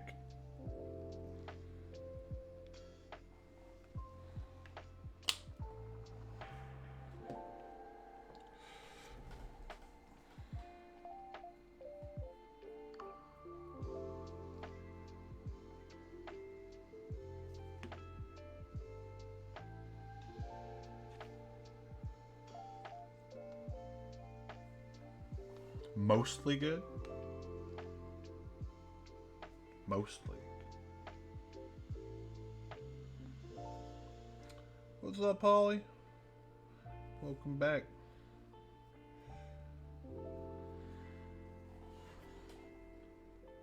Working on some Kommandos today.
Always doing stuff with their hands. I mean, it's, I didn't really notice that.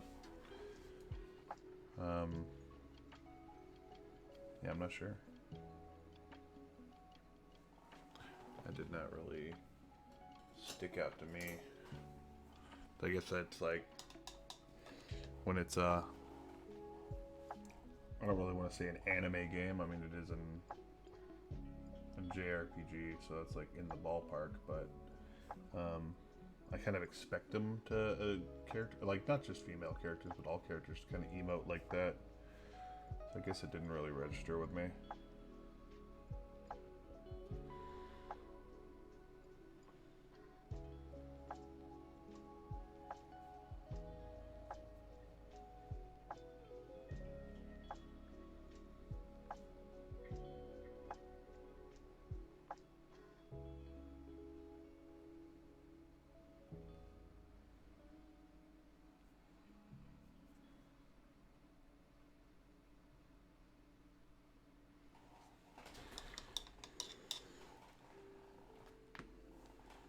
Do you have music playing? Yeah. It's between songs right and there it goes.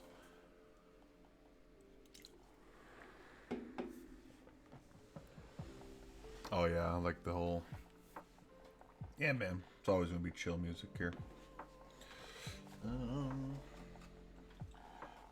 lead belcher. So, a little bit belcher. I just could not hear it Yeah, I think it through was just my between. microphones. Yeah. You shouldn't hear it in on the Discord call. It should only be playing on the actual stream itself.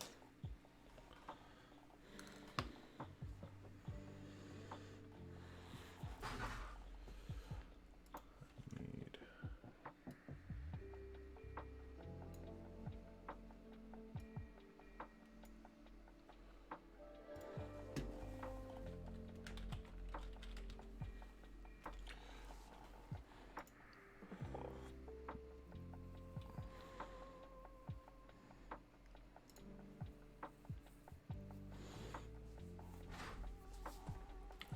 Do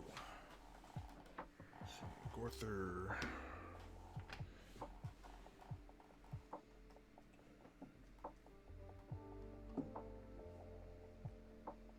Creed khaki. Where's Creed khaki?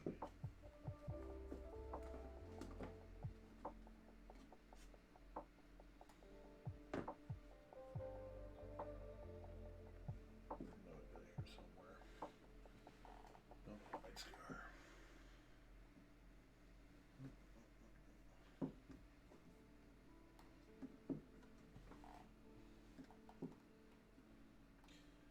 You don't have a Creed khaki up there, do you? Which one? Krieg khaki. Is it a red, pink, or green? No. No.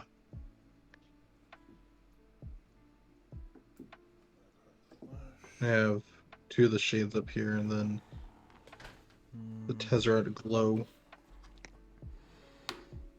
Oh, candle might work. Black.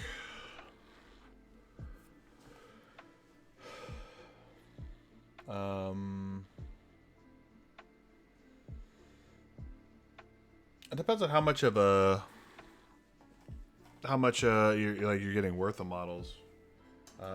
The paint stripping isn't a big deal. That's just like a time sink, and not even too much of one, right? It's just like getting some simple green, putting the models in there, and then from there just like taking like an old toothbrush and just kind of scraping at them. So it's not monetarily like it's gonna be like what, $6 because you just have to get the simple green. You gotta, like, I guess buy yourself a new toothbrush and then use the old toothbrush to clean them off. So like it'll be a time sink, but like I personally don't like buying like pre-assembled or pre-painted models for the most part. That being said, I've done it.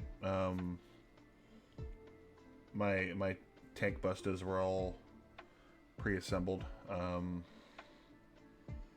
don't really think it takes anything away, well, especially with those ones being like monopose. I'd say if they're like troops or something like that, it would probably be worth it. If it's an HQ, I wouldn't recommend it. If it's something you really want to be like a centerpiece, might not be the way to go. But if it's like some standard troops, then it shouldn't be a problem.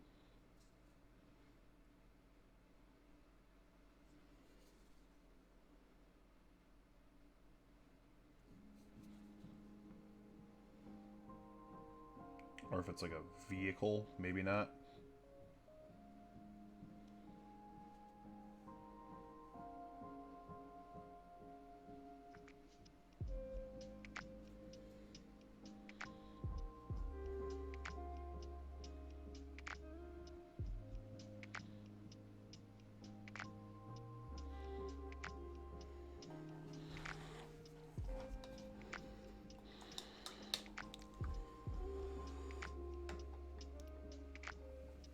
Just troops. 360 worth for 180. I mean, that's a lot. That's a lot to strip, but what I would recommend doing is not trying to like strip them all at once and like paint them all at once. I would say strip and paint as you go, and just leave like them pre-painted as you would get there. That's what I would recommend.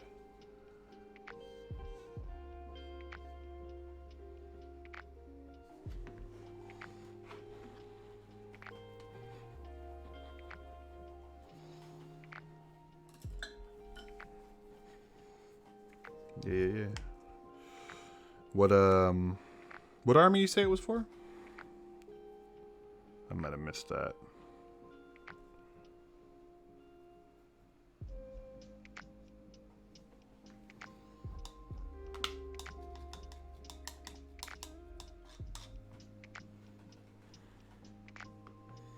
Night hunts. I would say if a lot of them are resin, like I tend to not like building resin because it can just kind of be a pain in the ass sometimes. So if I can get something like pre-built in resin, I would say do it. But this is the I mean, these guys are night haunts are pretty much all plastic, right? Like I think that's absolutely worth it, especially since they're newer, right? I think getting any kind of deal on them is going to be a good investment.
All right, that's cool. Hey man, thanks for subscribing, man. Appreciate you.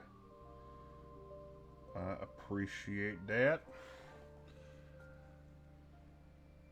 Welcome to the Bowmaniac stream. Is it too cheesy when I say that? I don't fucking know. You became a Bowmaniac. I am Bowman. You're here. Next thing that's gonna come up is Paulie Beanie canceled his subscription. On second thought.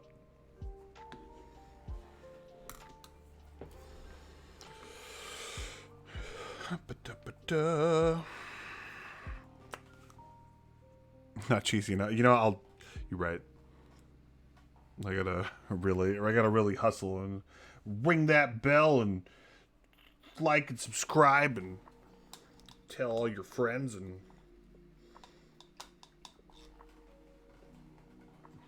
that's the stuff I can't bring myself to do. Like, I want to. I should.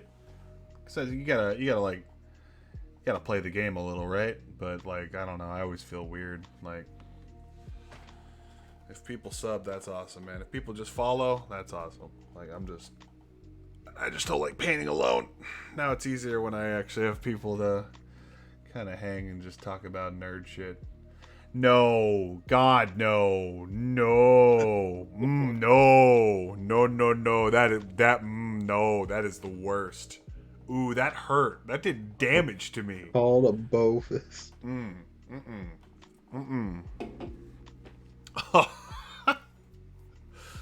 This is doing real life damage. I could just do it always be like, oh yeah, get your fisting. Like, nope. Terrible. Oh. Yeah, that's how we do it here. Hear that, Games Workshop? You want to sponsor me? Come get your fisting, Games Workshop.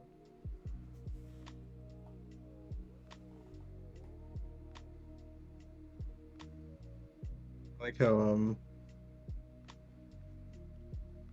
fucking Ellie's name is just Dig. Fucking Lane's name is just Dig. Dig. I don't think that's what it's going for.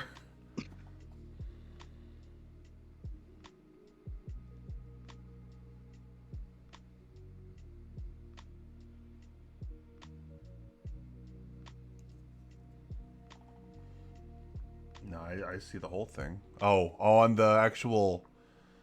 It does just say dig. That's weird. I'll have to take a look at that. On the actual stream, because I have the chat and like the left side over here. It doesn't show a full name. It's that's interesting.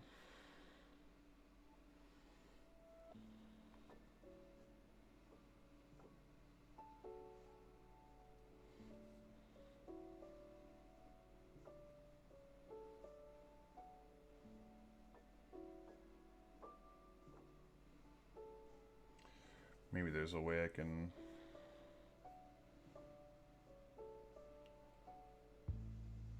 fix it a little bit after.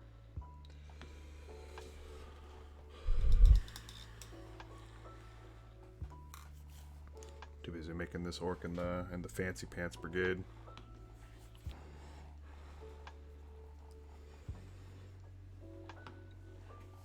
I don't know. Let me see. I was hoping to just like... I can't actually expand it. No, I cannot expand it fully. Let's see.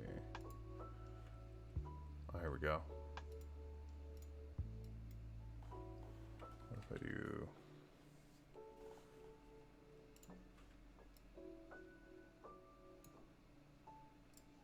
Let me keep messing with this.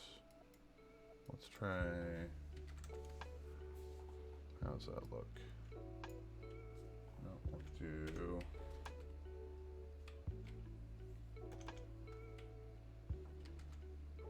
There we go.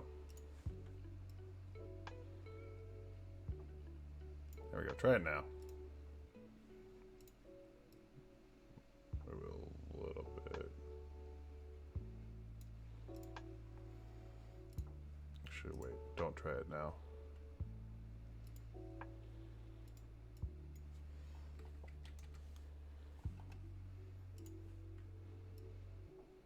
Now try it. Now type things.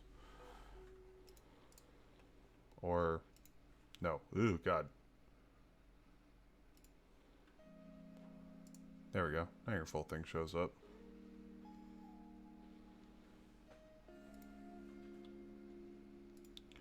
Let's make it a little bit taller too.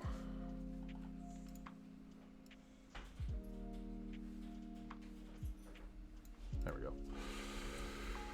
There we go. Now it all went away, but it'll be back. You just gotta type more things. You gotta hit the bell. You gotta like and subscribe if you want it to come back. What? Okay, earn your bow fist. No, I still can't say it. Polyegg, it's still not doable. Sorry, man. I let you down. I tried it.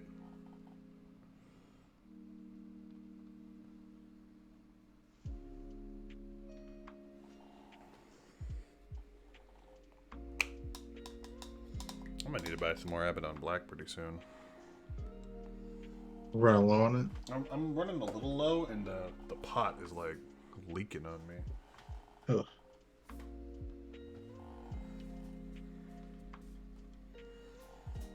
Gotta get some squeeze tubes.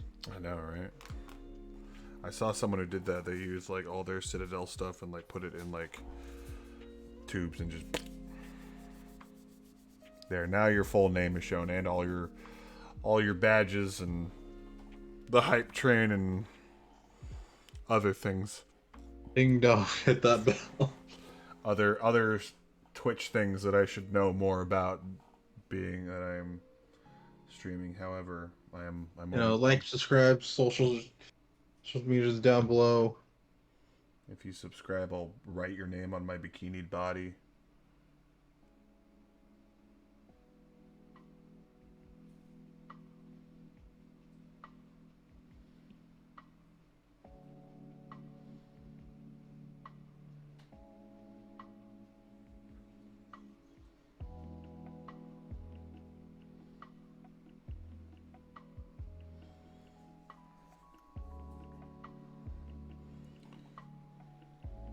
My brand.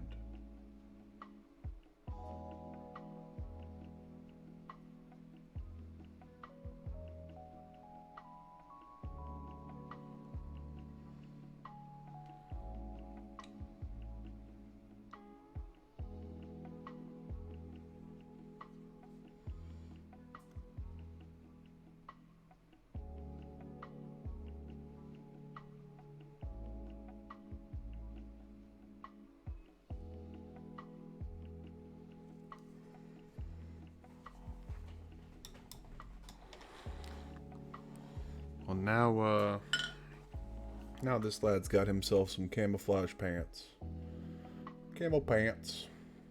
Not a little hard to see. I'm gonna have to get the belts. There's still some belts that are unpainted there, so it'll pap a little bit. Ugh.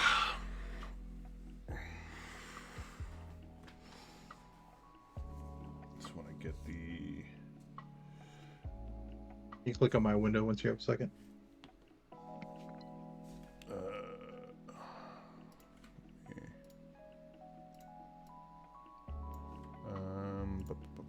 Yeah. Nope. Oh, you got the dome piece in there? The focus is good too. Nice. Nice. You got Carisberg Crimson up there? Yes, I do. Yeah, hit The it shade. with that. Yeah, hit that thing with that. I'm gonna hit like no more on all the dark parts, and then try to get as much as the crimson in there. Yeah. We hydrating.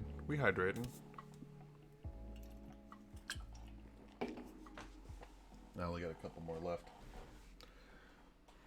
While we wait, we hydrate.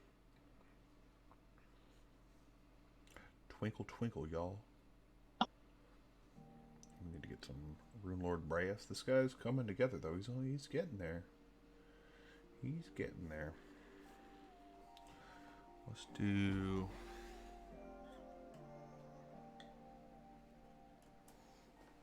Get these belts. I need the old Schmedium brush. Schmedium layer brush.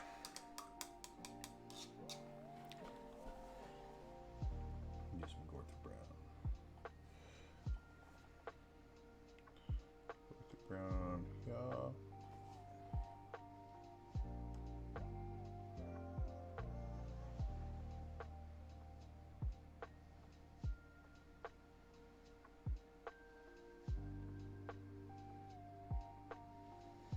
I should have done this before applying the shade, but you know, we're all about coulda, not shoulda.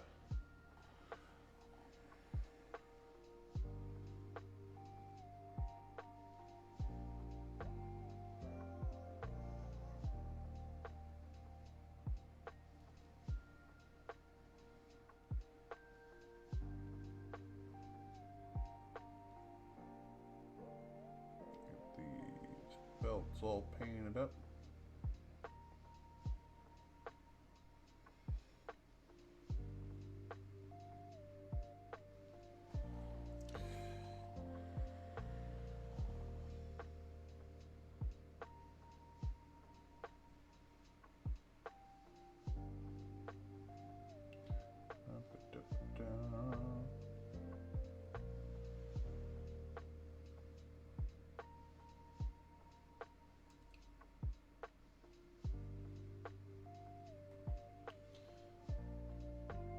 Definitely should have done this before applying the shade, but you know, let's give ourselves an extra step. No big deal. No big deal.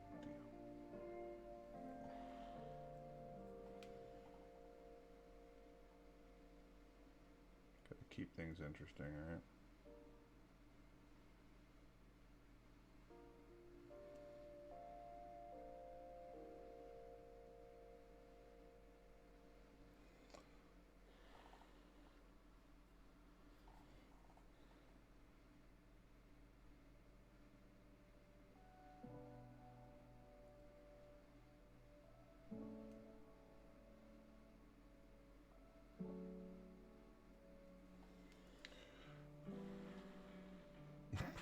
Camera just swapped on you. The fucking focus. There it goes.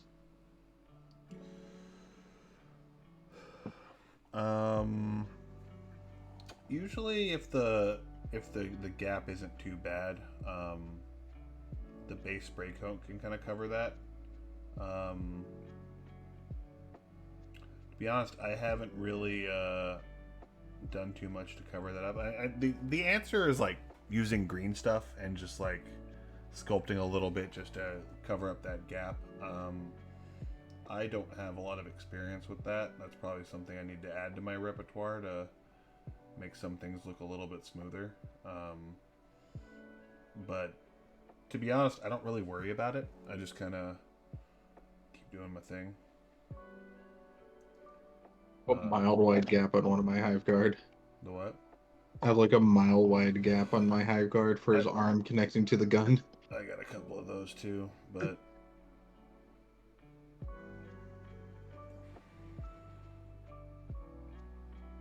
I mean, like, there's no like real wrong answer. It's like the same thing with painting. Your stuff doesn't have to look amazing. Like, even though like a tournament setting, like I take a little too long and I'm a little too detail oriented when it comes to painting, but like that's what I like doing. It's not winning me any kind of land speed records, but I like my stuff to look good, and like I'm breaking like the general rules, especially for playing orcs, that it's like it's a horde, don't spend too much time on the models, but it's like I want to though, so I do. I know there's a lot of people who are like, I'm gonna batch paint like fucking 30 troops in like a day, and it's like I'm not about that. But when it comes to like the green stuff and the good sculpts, I honestly don't have a lot of experience with that. This would have been a good time for Sean to be here because I know he messes with that a lot, but I kind of let the I kind of let the base coat cover those up because sometimes it still can. This is the Army Painter wet palette. Also welcome. Hello.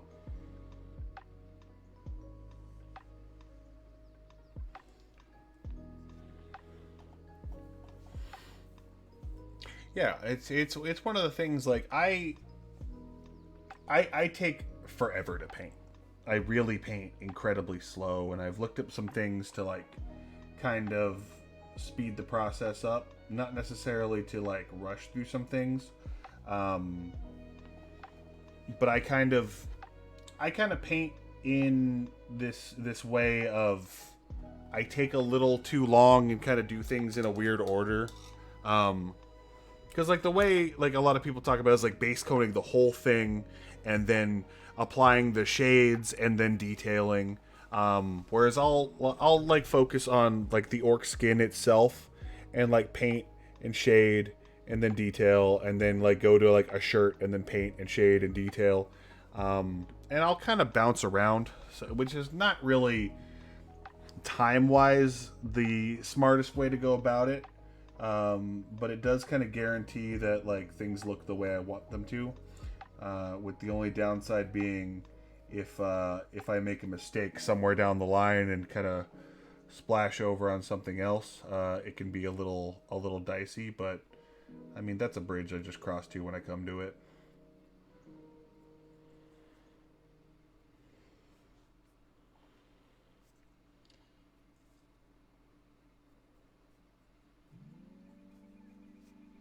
But I'm just looking to put some paint on some plastic. How do you find the that makes size sense. for it? Hey, thanks for the follow, man. Let me do you one better because we Warhammer players here. It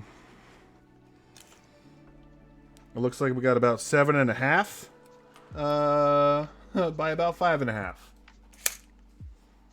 And then, so, yikes. That would have been awful. That would have gone right into the paint, and then you would have really seen the power of the wet palette. 3 layers into it. One that can support the brushes. Goes on top. And then, like, brushes fit here. And then a lid on that. I've dropped this thing. The cool thing about it is once you have the lid on, you have that little protector thing. It's got a little band tied around the whole thing. I've literally dropped this thing like off a table sideways, and then it kept everything good enough, and kept the paints wet inside.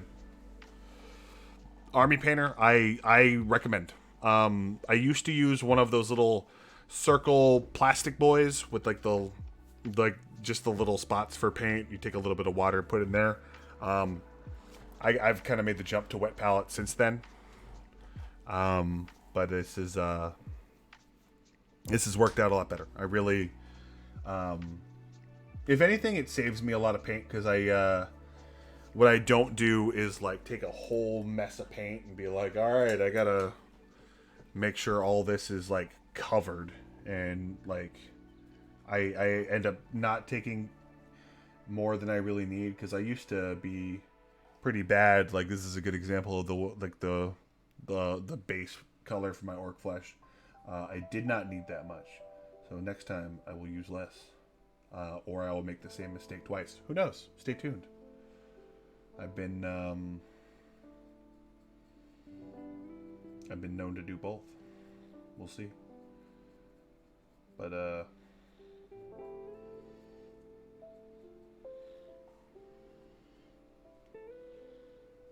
it's one of the things like painting and I haven't really gotten into the sculpting, to be honest. Like the building is probably my least favorite part of the whole thing. Playing being the thing I enjoy the most. But when it comes to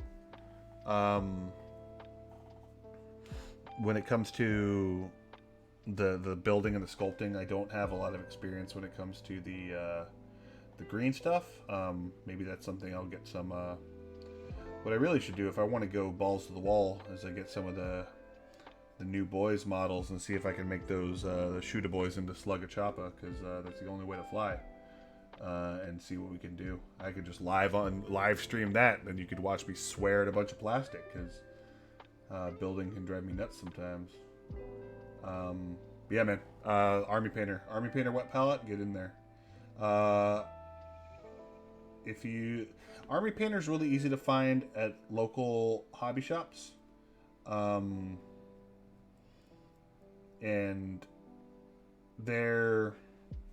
some of their stuff is pretty good. What I really don't recommend is their measuring tape. I used Army Painter, like the measuring tape, just because I needed some. Yeah, I'll whisper the entire time I swear at the plastic. And I wasn't really a big fan of that. The measuring tape ended up breaking on me pretty quickly. Maybe it was just a bad one. Kind of hard to say. But their base paint, the ones in the spray, I'm not a fan. If you're playing like Space Marines, it's not too bad, but it looks kind of glossy. I tend to use Citadel paints whenever I can. I haven't really ran into anything Citadel that has rubbed me the wrong way, with the exception of the texture paint. And the texture paint is good. It just, there's not a lot. It's expensive. That I would look at Vallejo. But Army Painter, their wet palette, aces. Really good. I'm also going to be, I have an order for one of the Citadel spray sticks, which is like the strap the models to it. The whole thing can rotate, and it makes basing like in one step as opposed to like laying them out on like a piece of like wood or like a 2x4 or something, which I've been doing. So we'll see how that goes as well. That should be in really well. The spray sticks look kind of dumb, but apparently they're just really good. So I wanted to pick one up for myself. And then the actual like model holders, like this guy. I have 2 of these. I kind of want to get a third one, and then I have this one, which is absolutely ridiculous. The extra large one, which can fit like a whole ass vehicle.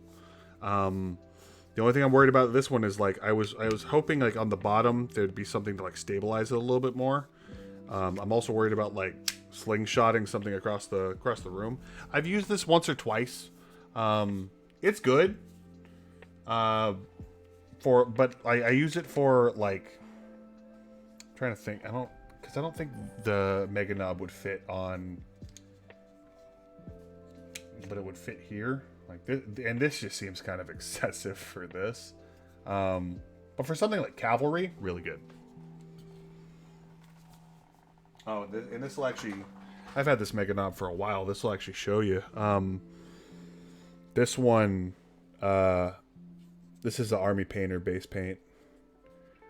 Oh, it's a little shinier. You can see. I think this guy. I think this is the Army Painter as well. Oh, it's a nope. This is the Citadel because it's a little more matte. You can kind of see it. So I'd recommend the Citadel base paint. It's just kind of hard to come by. This is now a review stream. I'm going to review Citadel products for you. Citadel measuring tape. Very good. You don't need to like lock. It locks automatically. I'm going to stop stalling and start painting again. We all knew what this was. We all knew what we're getting into. That's right. Let's do a little Agrax. Get these belts.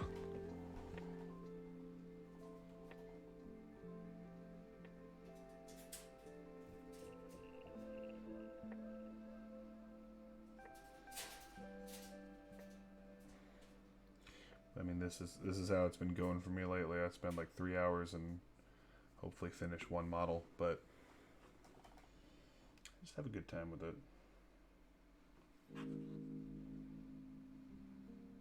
Then I've been really, this is probably my favorite of the Orc Commandos, except for maybe the Shaka pistol, because he's just got like a coil, and it looks he's got like a big long ass wire and this like this coil that's just strapped to a gun.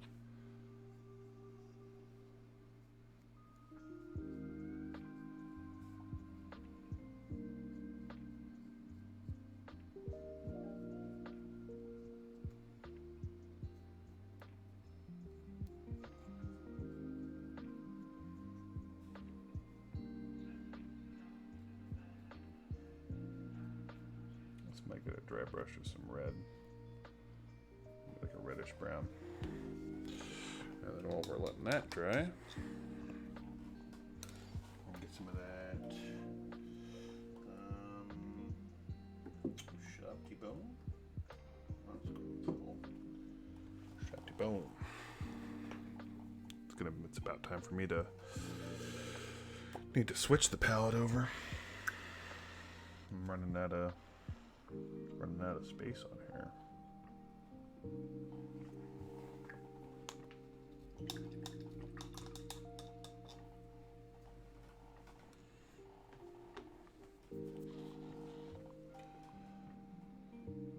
I might need to do some gold, probably. Maybe some Rune Lord brass. Small layer.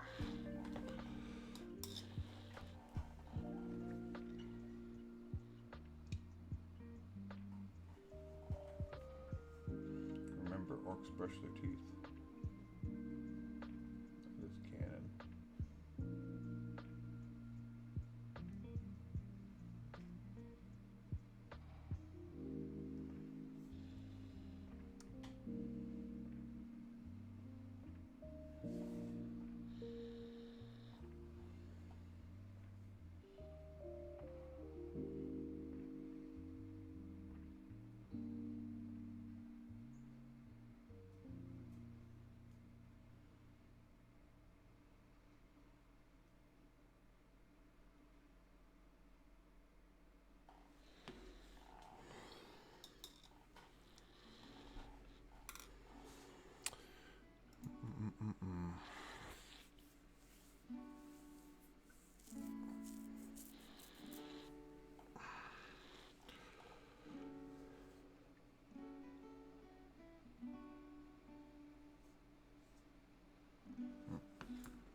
The new Eldar reels dropped.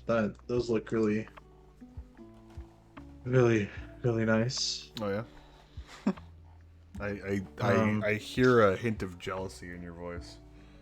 Just man, they're really getting a lot of attention and new stuff for not even. Gene Steel Colts aren't even out. The Custodies aren't even out. And they're like, hey, yeah, look at all this stuff that's coming out from Eldar. Your time will come. Don't worry about it. You'll get there.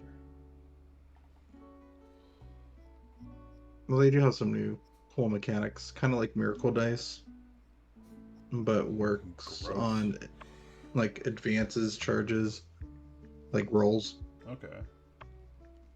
So you roll a d6 and a 1 through 6. You either get advanced charge, psychic test, hit roll, wound roll, or save. Mm-hmm. And then one roll will always be a 6. So if you get the psychic test one of your rolls is a 6. Mm.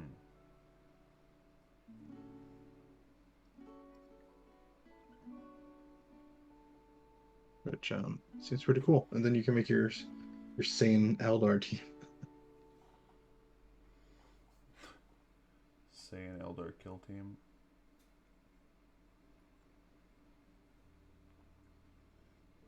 That's the I mean, like, we're already saying that like Warhammer is like a pretty big monetary commitment. It's when you start buying kill teams, that's when things get scary, man. That's the whole Sean fell down, where it's like, oh, I'll just buy like this box and this box and this, like, when you have like an army you're looking at, there's things you look at that you don't need. Because like you could look at like a box of like maybe Gene Stealers and be like, I don't need any more right now. But when it's like you're just browsing through the aisles and you see like, I don't know, like some like a Battle Sister squad, and you're like, oh, I could run those as a kill team. And then you like the next time you're there, you like see some like some chaos demons, be like, oh, I could run those too. And then that's when it gets scary, because then everything opens up, as opposed to like, these are the 1 or 2 armies that I play. Yeah, that's when it gets fucking scary. That's why I haven't bought any sisters yet. Mm-hmm. And that's probably where it should remain. What is Kill Team? So Kill Team is a smaller scale 40K, where it used to be kind of the rules went 1-to-1, but it's expanded into its own team, like it's really its own thing since. Where a Kill Team can be, depending on what faction you play, anywhere between like 5 to 10 models. All like infantry, and it's done on like a way smaller scale. And they updated it like early to mid last year, so the rules play a lot differently. Where it's almost like it's an entirely different game, but you can take this is one of the orcs that came in the Kill Team box, since like pretty much any army can be played as a Kill Team and play with these alternate rules, but there are some that were their own thing. The Tau and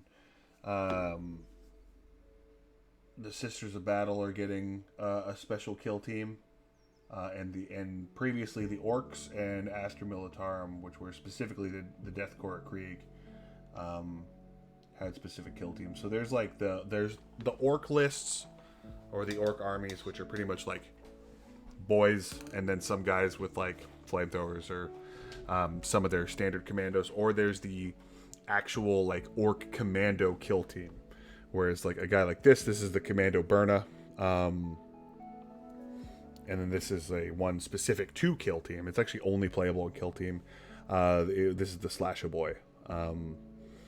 They have specific rules just for them, and it's kind of a good introduction to 40K, where it's like you can start at a smaller scale. Why'd your camera freeze up? Oh, I turned it off. oh, okay. Are you done painting for now? Yeah, I got the head done, and I don't want to really start on anything else. Sure. Yeah, I can axe that for now. So if you're trying to like play something Warhammer-ish, for like $50, and you're able to just you could honestly buy a box of like intercessors and then just play them as a Kill Team. TikTok Baker from Australia, what's up, man? How you doing? Thanks for hanging out. I'm doing some painting, trying to get this Kill Team on the board. I'll probably be live for about another half hour or so, but appreciate you hanging out, man. Welcome.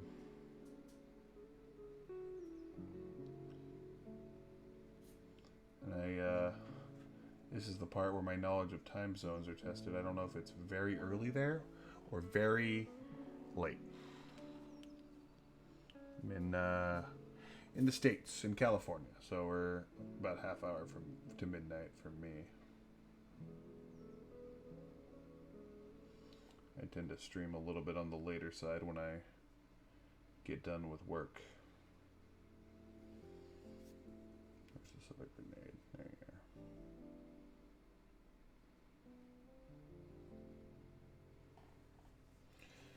Doing some 40K, doing some Kill Team painting. I want to get my Orc Kill Team fully painted and on the table.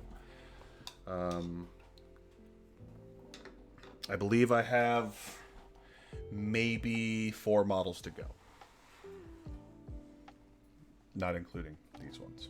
So these are the latest works in progress.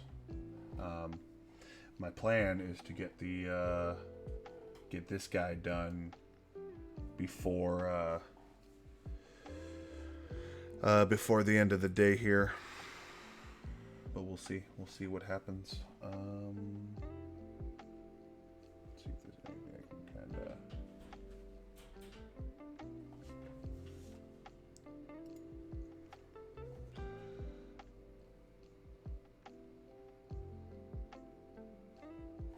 actually do.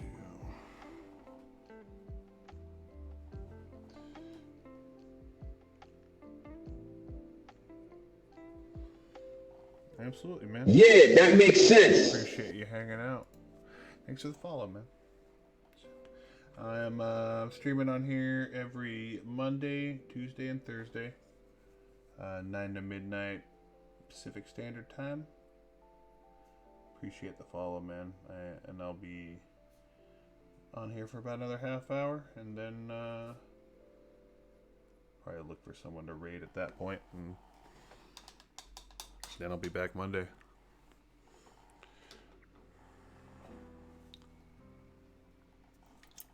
Now I need the brass. Not. No. Let's do the brass.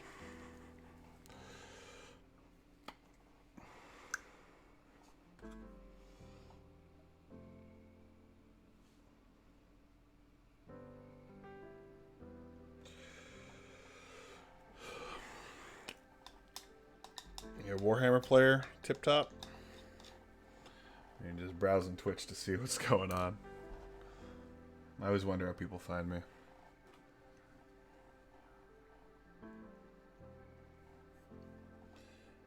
Nice. Specifically 40k or you playing Sigmar? I've yet to meet anyone who plays Necromunda. I'm always curious on that one. Or like any of the other ones, like some of the.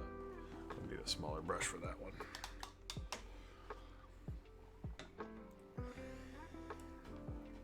Medium, schmedium.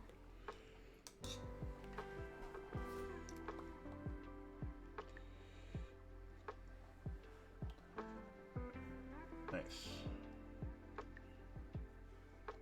Been playing Warhammer.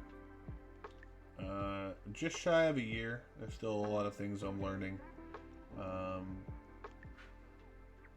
But a couple of buddies of mine were playing the first edition of Kill Team.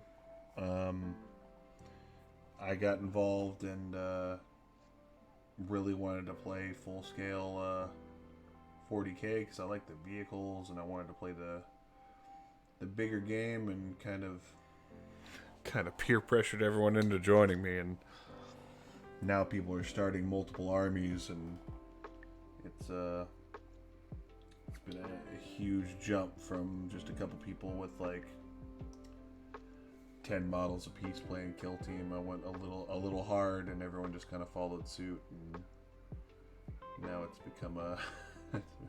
become something we do pretty much every Sunday.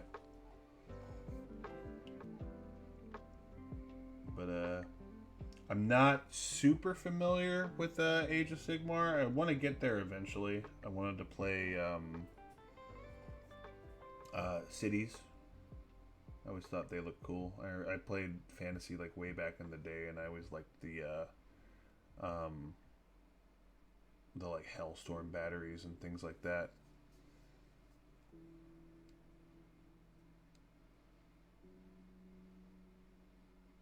But convincing all my buddies to get into 40k when they already have some stuff is one thing, but when it comes to convincing everyone to also invest in Age of Sigmar, that may be difficult.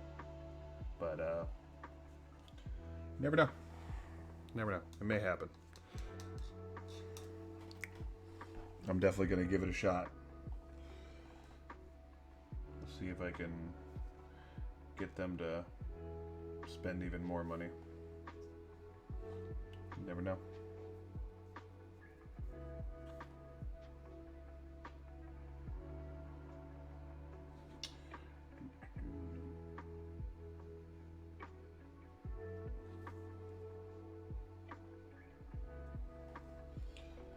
That's what I've heard. I got a buddy of mine in Canada who plays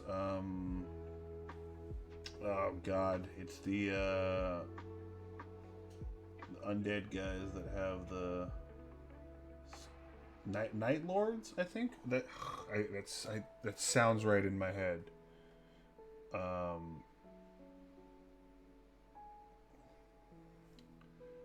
Night Lord sounds right.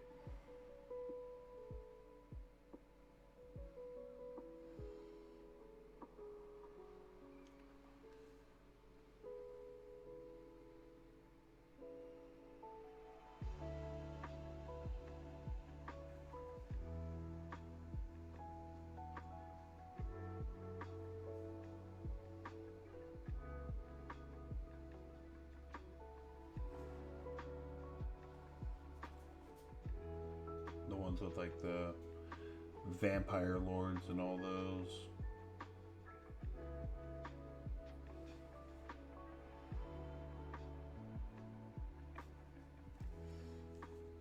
Plays those, and he dabbles in a little bit of Drakari in 40k.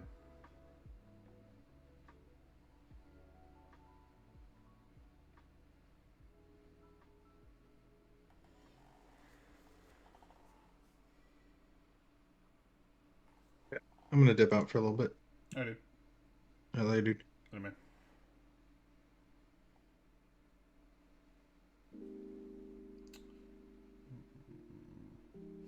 But I know later on, like, Sigmar is definitely something I want to check out. Less than a year. I got started. I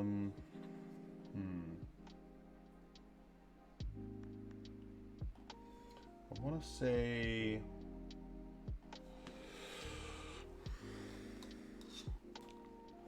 You know, I'm pretty sure I posted something. If I look at my Instagram, I can probably see exactly when I started. Because I'm pretty sure I posted something when I got my first models put together.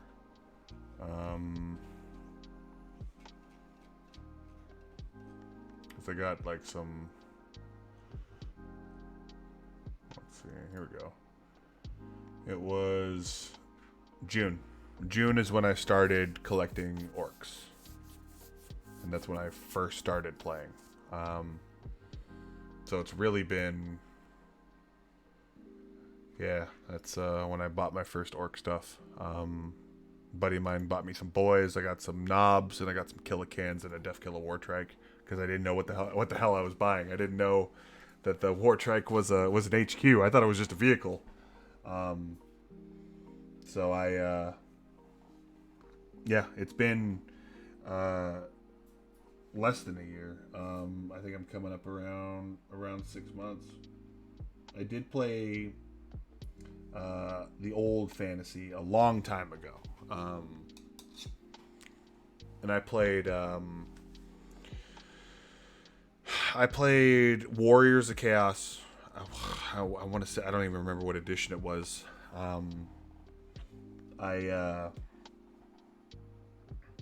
It was quite some time ago. It was right when they split Chaos into Demons and the Warriors, and that's about the time I stopped and ended up selling my old Nurgle army. So I played Chaos back in the day, and then I after a bunch of buddies of mine, and it was something my wife didn't know a lot about Warhammer, but she knew she knew what it was, and about that time I was like, I wanted to get into it, and she kept telling me no. She's like, it's so expensive. And then she because I was talking to her like maybe like October like 2020, late 2020, and she kept telling me, like, she's like, no, we can't afford it, no. And what I didn't realize is that she had already bought me one of the starter sets around Christmas time. So she was talking me out of it, so I didn't like buy a bunch because she wanted to get me my first models, and she got me one of the Necron and like Space Marines starter boxes, and some of the tools that had like the clippers and all that, and then she created a monster. And now I've got boxes and boxes, and I'm working on my 2,000 points for Astra Militarum. I've got about 3,000 points of orcs, and I'm getting into Space Marines as well. And then when these guys came out, I wanted to go ahead and get started with them, and I really like these orc commandos. Even though this one can't be used in 40k because the slasher boys something different. I got the Kill Team box that these guys came in, and I've yet to actually play the new Kill Team. So me and the gentleman that were in here earlier, he's a Tyranid player, who is another person that got caught in my wave of everyone get into 40k.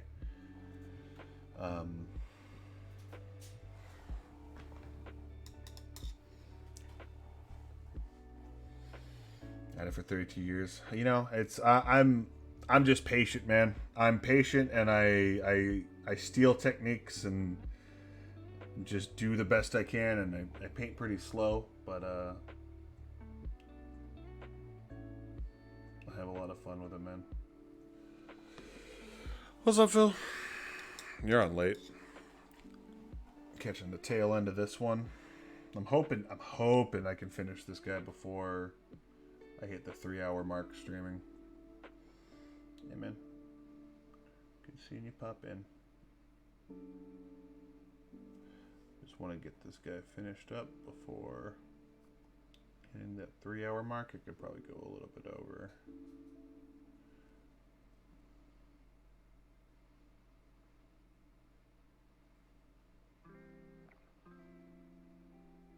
Kind of getting down into the finer details here, so I feel like I'm entering the home stretch. I don't know, the thing that always that I always have a hard time. Maybe this is the actual technique. Maybe I should be like a corn player. The thing that always like I get to last is the guns. Maybe this guy not having one was a blessing, and that's made things a lot faster for me. It's gonna play all melee, boys.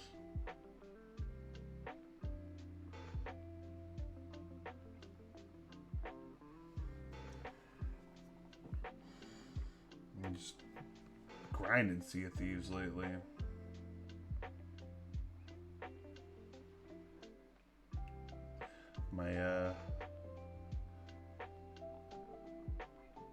My streaming of Sea of Thieves may have been pretty short-lived, but at least it got a game that you've been pretty into. Got you into that at least, so I'll take that.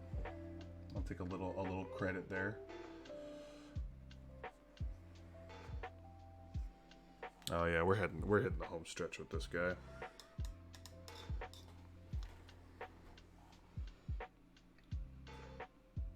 Yeah, we're gonna finish here.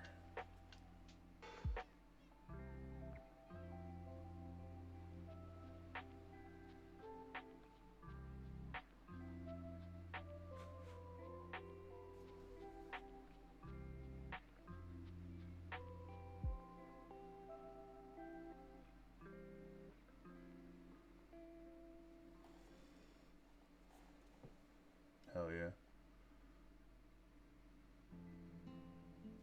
Definitely passed me up in there. I have not exactly been putting the time in. I played a little bit last night, but we did like maybe like one Mermaid Cove, and then I was pretty much out of it from there.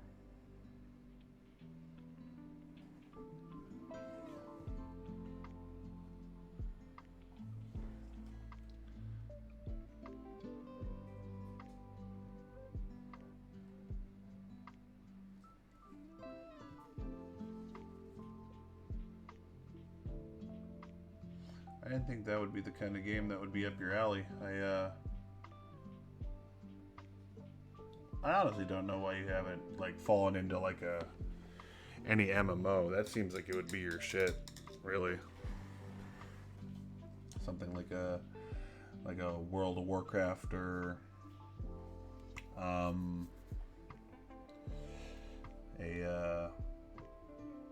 Final Fantasy 14 or something like that. It's another game I need to catch up on. It's 14. All my friends are finishing the new expansion, and I haven't. I'm not even like halfway through it.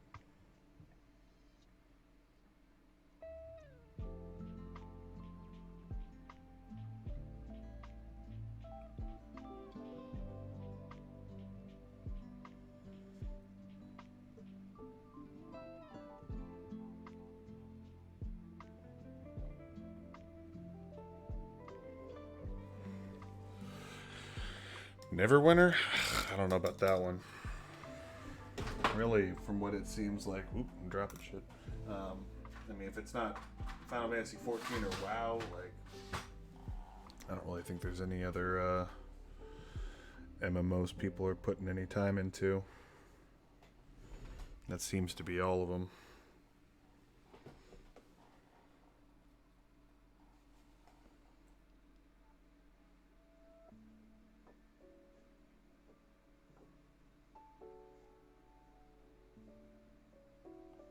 This guy's some nice, oh shit. Nope, that's not what I wanted. Might be able to save that.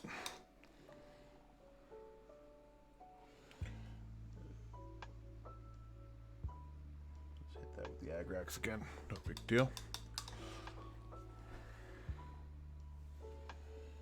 This guy's got some Coca-Cola cans.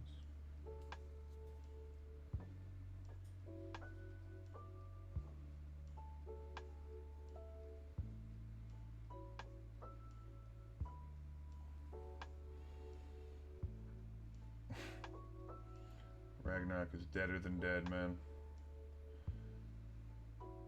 The worst part is that I lost all progress into that game. My account's toast. Just because they move over to an old system, and if I didn't actively move my stuff, like, I can't log in. Like, all the time I put into that game is just long gone. That, and even talking more Warhammer stuff, I used to play the Warhammer Online game. And that's the thing that always scares me about MMOs, is they can just be turned off one day and the company can just stop supporting it and you lose everything. And Ragnarok weirdly is still active, but a lot of people just lost their stuff.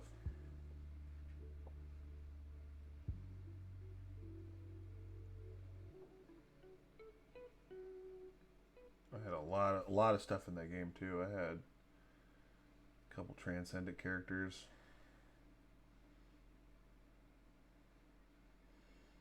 And it's all long gone. But not that I would. I actually recently tried to fire it up and see if my stuff could be recovered, to no avail. But you know, that's how it goes sometimes.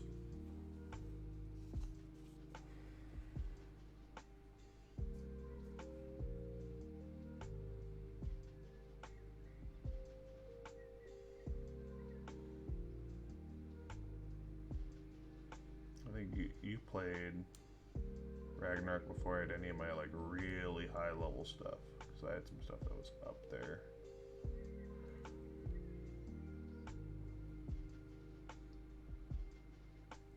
That's one of those games I can like still hear the music too, and I just like, it takes me back.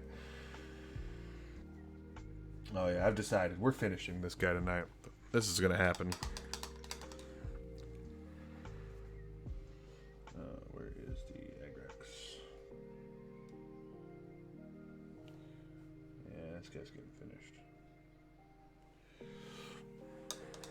I made up my mind. Just need to get a little bit of Sandra dust here.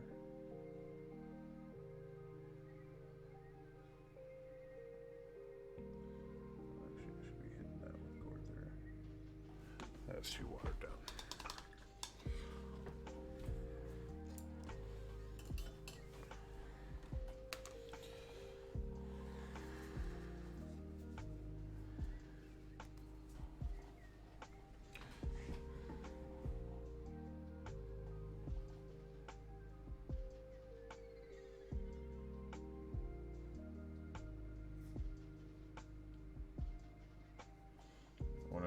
One of these times I'm just gonna, for one of these streams, just put the Ragnarok OST on and see who notices. Probably nobody.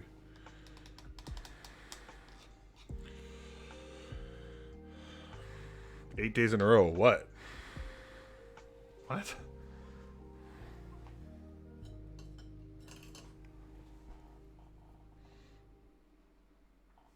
days in a row because everyone's getting COVID. I don't know. What do you mean?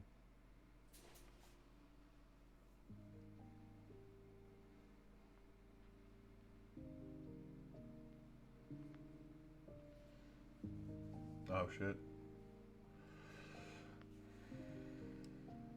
It's rough.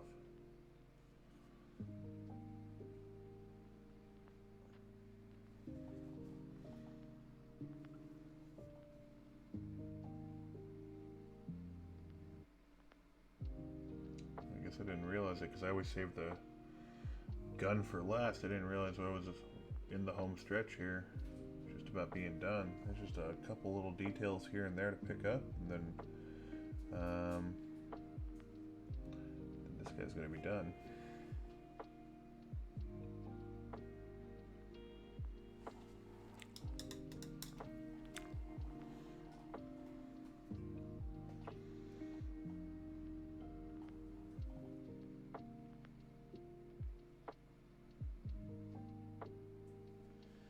No T's and I's, I can imagine.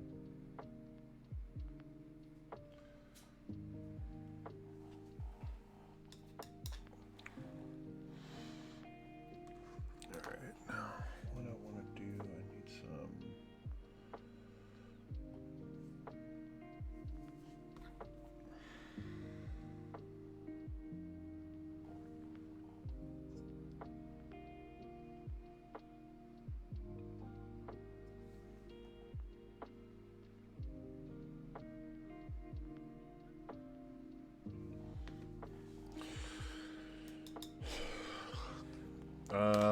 I might be able to do Saturday. I don't know.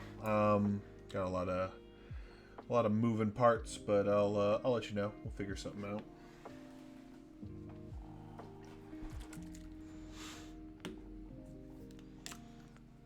No, Overcooked. I don't think it's ever going to be cross-platform. Honestly, I think that's just going to be how it is. I don't think they're looking to support it beyond what we already have. Crossplay is hard to come by nowadays.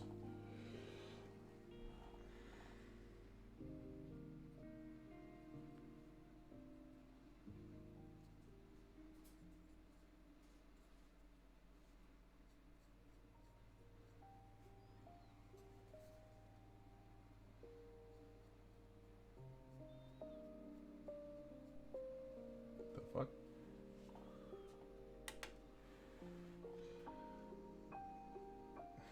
Turns out my light has a limit.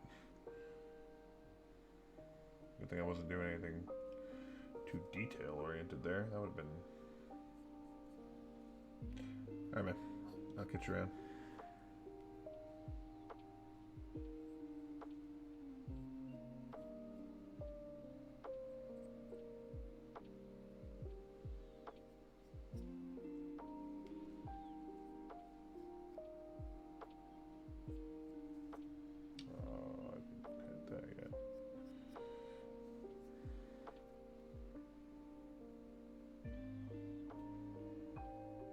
Alright, that's cool.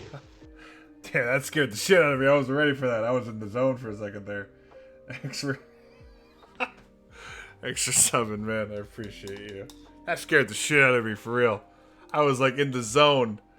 I can't guarantee that I won't swear ever. It'll come out of me now and then, but I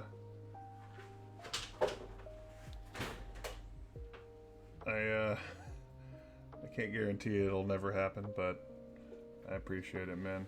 Sometimes I just get in the zone. I don't really censor myself too much, but I'm a fan of positivity, man. If I can look at the positive side of things and realize we're all just on here for a short amount of time, so we can just make the best of it. That's what I'm here for, man. But I appreciate you. Appreciate you. You know what? Sub or not, follow or not, I appreciate you guys just hanging out with me. And just hanging out while I do this hobby that I love so much. I've been having a lot of fun hanging out on Twitch lately, and just being able to do this. It's been awesome that people are just coming to hang out and just say hi. It means the world to me. It really does. On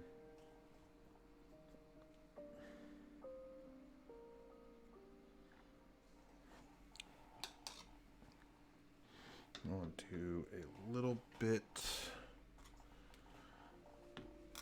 of a dry brush here. I want to get a lighter. Let's do the ogre camo.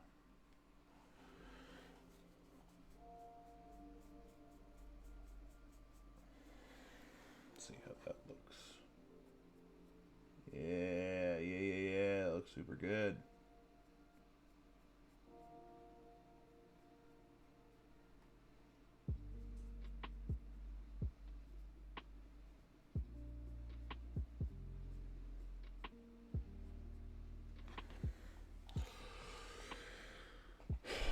Yeah, that's definitely possible. I mean, I've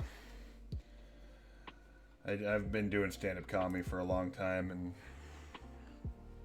COVID kind of put a halt to that, just because I'm not trying to be out too much in these less than ideal times. But I've done some corporate gigs, and those you always have to work clean, and I guess I got kind of used to not swearing too much, and I got a niece that's 5 years old, man. I gotta keep it in check sometimes, you know.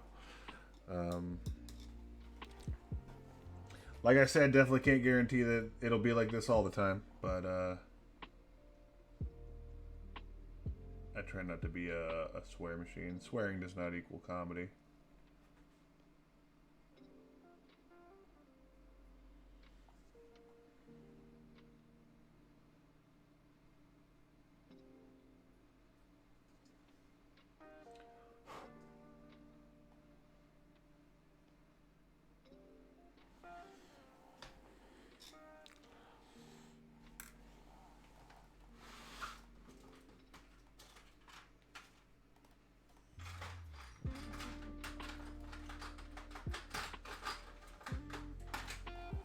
But my stream schedule is up to date on here. You can always see the what was I just doing? You can always see when I'm going live next. Monday, Tuesday, Thursday, painting every time. Sometimes building. I do have some stuff I need to get built. I got a Lehman Rust tank in the mail today, and need to get that built. Got a lot of Militarum stuff coming. I'm just trying to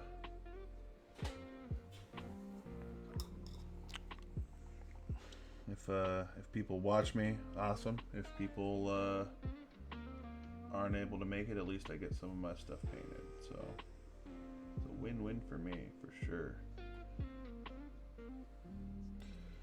Darken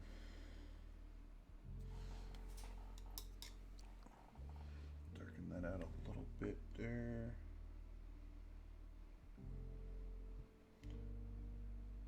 Hit that with a little null right there.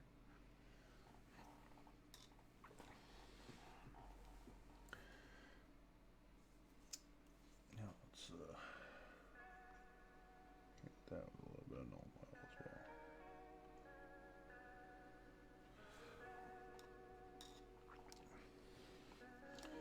Now I just need a little bit of Dawn Stone.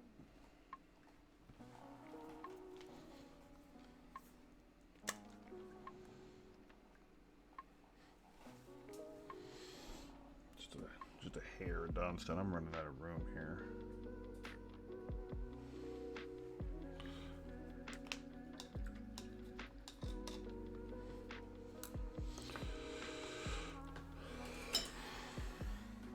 Little rock down here at his feet. Put a couple layers of those.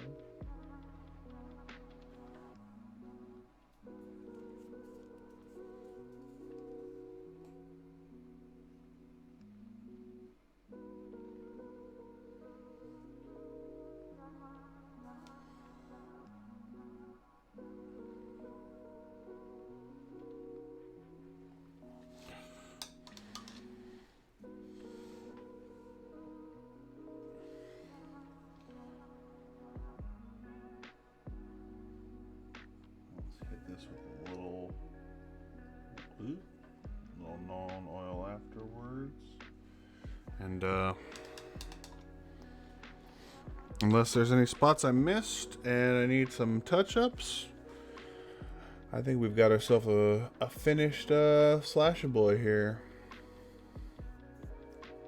I think we did it. Got the nice camo pants on. I went for kind of a modern army look for this. Camo pants and then the tan shirt like the BDUs of old. But I think that's gonna do it for tonight, folks. It took me several streams to do it, but we got one model finished, start to finish in one. It took me 3 hours to do it, but you know what? I'm extremely proud of this one. I think it turned out really well, and it's gonna fit in with all the other commandos pretty well. And by that, I mean it's not very matchy because that's not how I do my orcs.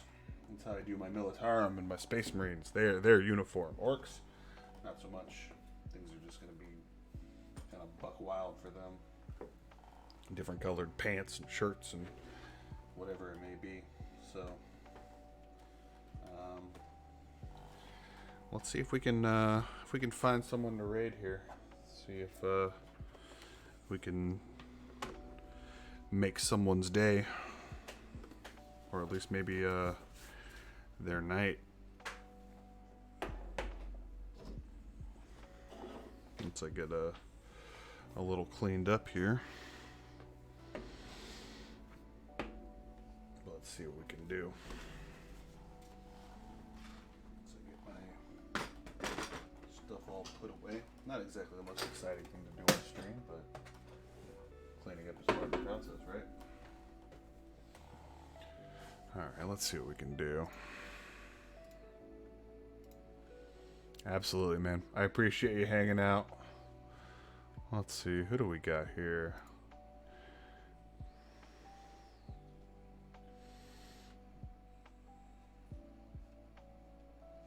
You know what? Let's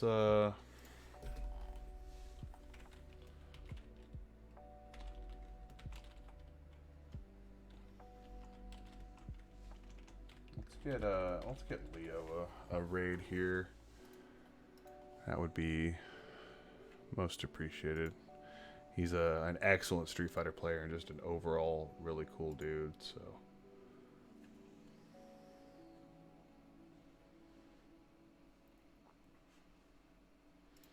I definitely want people to check him out. But thank you so much for hanging out, you guys. I'll be back on Monday. I want to get more of the Commandos done, but thanks so much, man. You can find me. You'll find all the links when we get into the ending thing here. If you look in the description, you'll see stuff on me for Twitter. You'll see I'm pretty active on Twitter and Instagram, and you'll see links to I got a movie review podcast with another comedian buddy of mine. So if you can find me on there if you want to join the Discord, that the link is in there too. But thanks for hanging out, guys. I appreciate you.